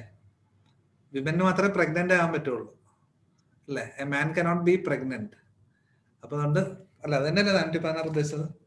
പ്രഗ്നന്റ് വുമന്റെ ഡെസെൻഡൻസ് മാറ്റിവെക്കണം എന്നല്ലേ പറയുന്നത്? അത് ജെൻഡർ ഡിസ്ക്രിമിനേഷൻ ആണെന്ന് എനിക്ക് തോന്നുന്നില്ല. കാരണം വെച്ചാല് ആണിന് പ്രഗ്നന്റ് ആകാൻ പറ്റില്ല, പെണ്ണിന് മാത്രമേ പ്രഗ്നന്റ് ആകാൻ പറ്റുള്ളൂ. അപ്പൊ അതിൽ ജെൻഡർ ഡിസ്ക്രിമിനേഷൻ എനിക്ക് തോന്നുന്നില്ല. If a woman sentence to death is found to be pregnant, the high court shall commute the sentence to imprisonment for life. അതിൽ വേറൊരു ചെറിയൊരു പ്രശ്നമുണ്ട്. അത് ഞാനൊരു സ്ത്രീവിരുദ്ധ കമന്റ് പറഞ്ഞു എന്ന് പറയരുത്, അങ്ങനെ ആ ഒരു തരത്തിൽ എടുക്കുകയും ചെയ്യരുത്. ഈ ഒരു ഇതിലൊരു കുഴപ്പമുള്ള വെച്ചാല് ഈ ഡെത്ത് സെന്റൻസ് അതിന്റെ വേർഡിങ് ഇങ്ങനെയാണ്. ജ്യോതി ചോദിച്ചുള്ള ഇൻട്രസ്റ്റിംഗ് ആയിട്ടുള്ള ക്വസ്റ്റ്യൻ ആണ്.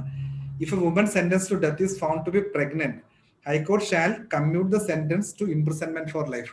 അതായത് കമ്മ്യൂട്ടേഷന്റെ സമയത്താണ് പ്രഗ്നന്റ് ആണെങ്കിൽ അത് ചെയ്തു കൊടുക്കാനാണ് പറയുന്നത്. ഈ ഡെത്ത് സെന്റൻസ് പാസ്സാക്കുന്ന എല്ലാ സിറ്റുവേഷനിലും the person will be immediately sent to prison. There is no question of releasing that person.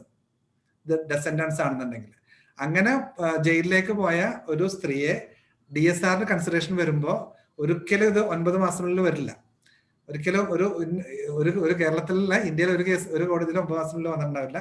അപ്പൊ DSR കൺഫേം ചെയ്യുമ്പോ അത് മാത്രമല്ല, DSRന്റെ ഹിയറിംഗിന്റെ സമയത്താണ് പറയുന്നത്. ഇനി അങ്ങനെ വന്നിട്ടുണ്ടെങ്കിൽ തന്നെ അതിന്റെ പ്രോസസ് എല്ലാം കഴിഞ്ഞ് ഒരിക്കലും 9 മാസത്തിനുള്ളിൽ ഇത് വരില്ല. അപ്പൊ അതുകൊണ്ട് DSR കൺഫേം ചെയ്യുന്ന സമയത്ത് ഡെത്ത് റോയിൽ കിടക്കുന്ന ഒരു പെൺകുട്ടി പ്രഗ്നന്റ് ആണെന്ന് പറഞ്ഞാൽ ദാറ്റ് ഈസ് ഇമ്പോസിബിൾ.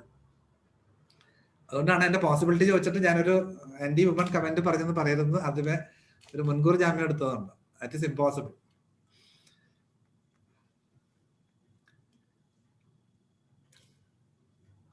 അത് ജസ്റ്റിസ് KT തോമസ് ആ കേസിൽ സ്ത്രീ ആണെന്നുള്ളതിലാണ് അത് ഡെത്ത് സെന്റൻസ് ഒഴിവാക്കി കൊടുത്തത്.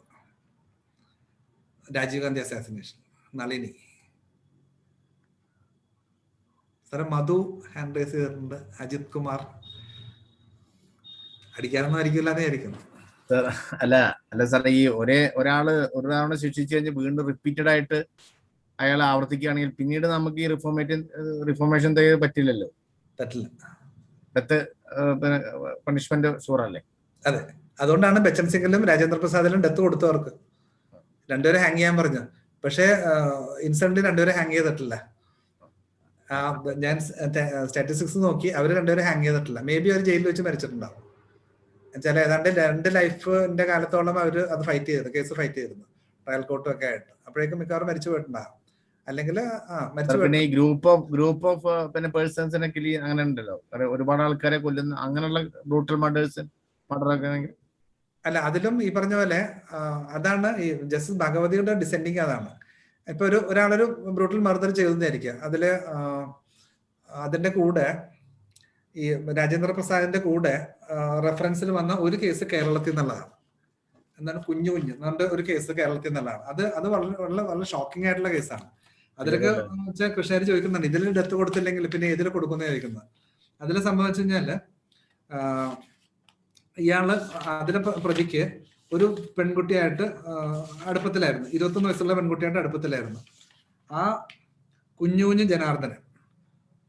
Janardhanan versus state of Kerala, അതും കൂടി രാജേന്ദ്ര പ്രസാദിന്റെ കൂടെ ഇതിന് വന്നിരുന്നു. അപ്പൊ അതിൽ കുഞ്ഞു ജനാർദ്ദനൻ ചെയ്തതെന്ന് വെച്ച് കഴിഞ്ഞാല് അയാൾക്ക് 21 വയസ്സായിട്ടുള്ള ഒരു പെൺകുട്ടിയായിട്ട് പ്രേമത്തിലാണ്. ഇയാളുടെ പ്രതിയുടെ വൈഫിന് 26 വയസ്സുണ്ട്. 2 കുട്ടികളുണ്ട്, മനോജും സന്തോഷും. 2 ചെറിയ കുട്ടികൾ, 7 വയസ്സ് 5 വയസ്സുള്ള 2 കുട്ടികൾ, വൈഫ്. മറ്റേ പെൺകുട്ടിയുടെ കൂടെ പോകാൻ വേണ്ടിയിട്ട്, ഈ പാരവറിന്റെ കൂടെ പോകാൻ വേണ്ടിയിട്ട് ഇയാള് ഉറങ്ങിക്കിടക്കുന്ന വൈഫിനെ 2 കുട്ടികളെയും കൊന്നു. വളരെ ബ്രൂട്ടലായിട്ട് തല വെട്ടിക്കൊന്നു. ഒരു വഴക്കുമില്ല, ഒരു കാര്യമില്ല. മറ്റേ പെണ്ണിന്റെ കൂടെ സുഖമായിട്ട് കല്യാണം കഴിച്ച് ജീവിക്കാന്നുകൊണ്ട് ഇവര് 3 പേരെ കൊന്നു. അപ്പൊ അതിലൊക്കെ അദ്ദേഹം ചോദിക്കണെന്ന് വെച്ചാൽ ഇതിൽ ഡെത്ത് കൊടുത്തില്ലേ പിന്നെ ഞങ്ങൾ ഏതിൽ കൊടുക്കുമെന്ന് ചോദിക്കുന്നു. അപ്പൊ പക്ഷെ അതിൽ ഭഗവതിയുടെ ഇതല്ല, ഭഗവതിയുടെ കൺസേൺ അതല്ല. അദ്ദേഹം പറയുന്നത് 235(2) വന്നതിന് ശേഷം വിക്ടിം അല്ല, പേഴ്സൺ ഓറിയന്റഡ് ആണ്. Conviction death sentence is person oriented. ഇയാളെ റിഫോം ചെയ്യാൻ പറ്റില്ല എന്ന് നിങ്ങൾക്ക് ഉറപ്പാണോ എന്ന് ചോദിക്കുന്നു. ഇയാൾ 3 പേരെ കൊന്നുന്നുള്ള ശരിയാണ്, ഇയാളെ റിഫോം ചെയ്യാൻ പറ്റില്ല എന്ന് എന്താണ് ഉറപ്പ്? യാതൊരു ഉറപ്പില്ലെങ്കിൽ ഹാങ് ചെയ്തോളൂ, എന്താണ് ഉറപ്പെന്ന് ചോദിക്കുന്നത്. അതാണ് ഒരു വലിയൊരു ഇഷ്യൂ. അതാണ്. അപ്പൊ അതുകൊണ്ട് സെന്റൻസ് ചെയ്യുമ്പോൾ ഒരിക്കലും ഇപ്പൊ 10 കൊല്ലം നോക്കിയിട്ട് അതിനുശേഷം റിഫോംഡ് ആയില്ലെങ്കിൽ സെന്റൻസ് ചെയ്യാന്ന് പറയാൻ പറ്റില്ലല്ലോ. സെന്റൻസ് അപ്പൊ തന്നെ കൊടുക്കണം. അപ്പൊ ഡെത്ത് റോയിൽ കിടക്കുന്ന ആളെ 10 കൊല്ലം വെയിറ്റ് ചെയ്യാനും പറ്റില്ല, അയാൾ റിഫോംഡ് ആവുമെന്ന് നോക്കാനും പറ്റില്ല. ഡെത്ത് സെന്റൻസ് കിടക്കുന്നവരെ സംബന്ധിച്ച് വളരെ വളരെ പരിതാപകരമായിട്ടുള്ള അവസ്ഥയിലാണ് അവരുടെ ഒരു മാനസികാവസ്ഥ. എന്നാണ് ഡെത്ത് വാറന്റ് വരേണ്ടതെന്ന് പറയാൻ പറ്റില്ല. അത് it is as good as death എന്നാണ് അതിൽ കിടന്നിട്ടുള്ളവരുടെ എക്സ്പീരിയൻസ്. അങ്ങനെയാണ്. അതിലും ഭേദം മരിക്കുന്നതെന്ന് പറഞ്ഞാൽ അത്രയും ടെൻഷൻ. ഒരിക്കലും ഉറങ്ങാൻ പറ്റില്ല, ഉറങ്ങാൻ സമ്മതിക്കില്ല. സ്പെഷ്യൽ സെല്ലായിരിക്കും, എപ്പോഴും ലൈറ്റ് ഉണ്ടാവും, ഒരിക്കലും ലൈറ്റ് ഓഫ് ചെയ്യില്ല അവരുടെ റൂമിൽ. അവർ സൂസൈഡ് ആയിരിക്കും, അവരുടെ ലൈറ്റ് ഓഫ് ചെയ്യില്ല. അവരുടെ ബോഡി വെയിറ്റ് എപ്പോഴും നോക്കിക്കൊണ്ടിരിക്കും. അവർ ഏറ്റവും ഹെൽത്തി ആയിട്ട് മെയിൻറ്റെയിൻ ചെയ്യും തൂക്കിക്കൊല്ലാൻ വേണ്ടിയിട്ട്. അപ്പൊ ഒരു വലിയൊരു ടോർച്ചർ തന്നെയാണ്. ആ ടോർച്ചർ കൊണ്ടാണ് 17th സുപ്രീം കോർട്ടിലെ ഒരു ഫസ്റ്റ് കൺസിഡറേഷൻ പറയുന്നതാണ് ഡെത്ത് റോയിൽ കൂടുതൽ നാൾ കിടക്കേണ്ടി വന്നിട്ടുണ്ടെങ്കിൽ that it self is A mitigating circumstances. അതുകൊണ്ട് തന്നെ വേണമെങ്കിൽ ഒഴിവാക്കണം എന്ന് പറയാം.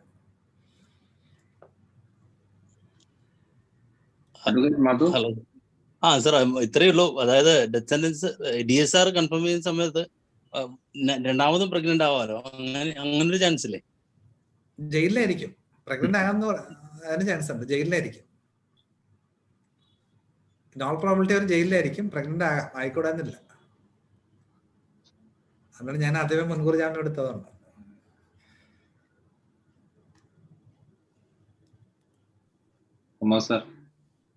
കഴിഞ്ഞല്ലോ സാർ. അപ്പൊ നമ്മുടെ 29ാമത്തെ ദിവസത്തെ ക്ലാസ് വളരെ മനോഹരമായി ഇവിടെ അവസാനിക്കുകയാണ്.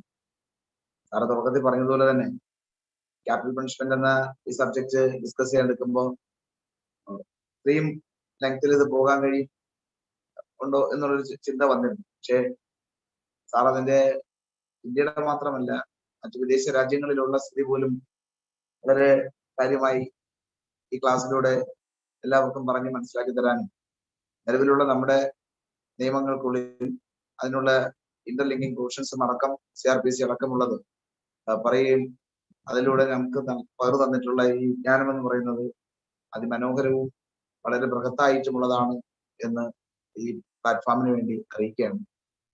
Thank you very much sir. ഞങ്ങളോടൊപ്പം ഇന്ന് കൺക്ലൂഡ് ചെയ്യുന്നതിന് ഒറ്റ മിനിറ്റ്, ഒരു ക്വസ്റ്റ്യൻ കൂടി വന്നിട്ടുണ്ട്. If reformative theory applied then what is the justice for victim? Alka ചോദിച്ച ക്വസ്റ്റ്യൻ ആണ്. റിഫോർമേറ്റീവ് അയാളെ റിഫോം ചെയ്ത് വിടുകയാണെന്നുണ്ടെങ്കിൽ വിക്ടിമിന് എന്താണ് ജസ്റ്റിസ്? ആ ചോദ്യമാണ് റിഫോർമേറ്റീവ്.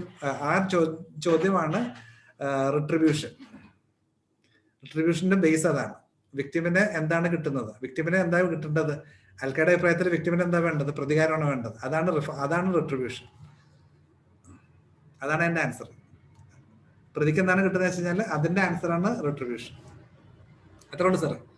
ശരി, തീർച്ചയായും ഈ ടോപ്പിക്ക് നമ്മുടെ ഈ ഒരു കാലഘട്ടത്തിൽ പോലും ഏറ്റവും അനിവാര്യമായ ഒരു ചർച്ചയായിരുന്നു അല്ലെങ്കിൽ എന്നുള്ളതാണ് മനസ്സിലാക്കുന്നത്. കാരണം ഈ ക്യാപിറ്റൽ പണിഷ്മെന്റ് വേണോ വേണ്ടയോ എന്ന് വലിയ സജീവമായ ചർച്ച നിൽക്കുന്ന ഒരു സന്ദർഭത്തിൽ ഈ കാര്യങ്ങൾ സാറിന് വളരെ ചുരുങ്ങിയ സമയത്തിനുള്ളിൽ നമ്മളോട് പറഞ്ഞ് മനസ്സിലാക്കി തന്നതിനുള്ള നന്ദി സാറിനോട് അറിയിക്കുന്നു. ഈ പ്ലാറ്റ്ഫോമിൽ നമ്മുടെ ബാർ കൗൺസിലിന്റെ മെമ്പർമാരായിട്ടുള്ള ജോസഫ് ജോൺ സാറും ഷറഫുദ്ദീൻ സാറും രാമൻകുട്ടി സാറും അടക്കമുള്ളവർ, രത്നാരായണൻ സാർ അടക്കമുള്ളവർ ഉണ്ട്. അവർക്കുള്ള നന്ദി അറിയിക്കുന്നു. അതുപോലെ ഈ പാർട്ടിസിപ്പൻസ് ആയിട്ടുള്ളവർ, നമ്മുടെ സീനിയർ ലോയേഴ്സ്, ഈ നമ്മുടെ പ്ലാറ്റ്ഫോമിൽ ഏറ്റവും വലിയ പ്രത്യേകത എന്ന് പറഞ്ഞാൽ പ്രാക്ടീസിംഗ് ലോയേഴ്സ് ആയിട്ടുള്ള സീനിയർ ലോയേഴ്സ് തൊട്ട് 2021 എൻറോൾ ചെയ്ത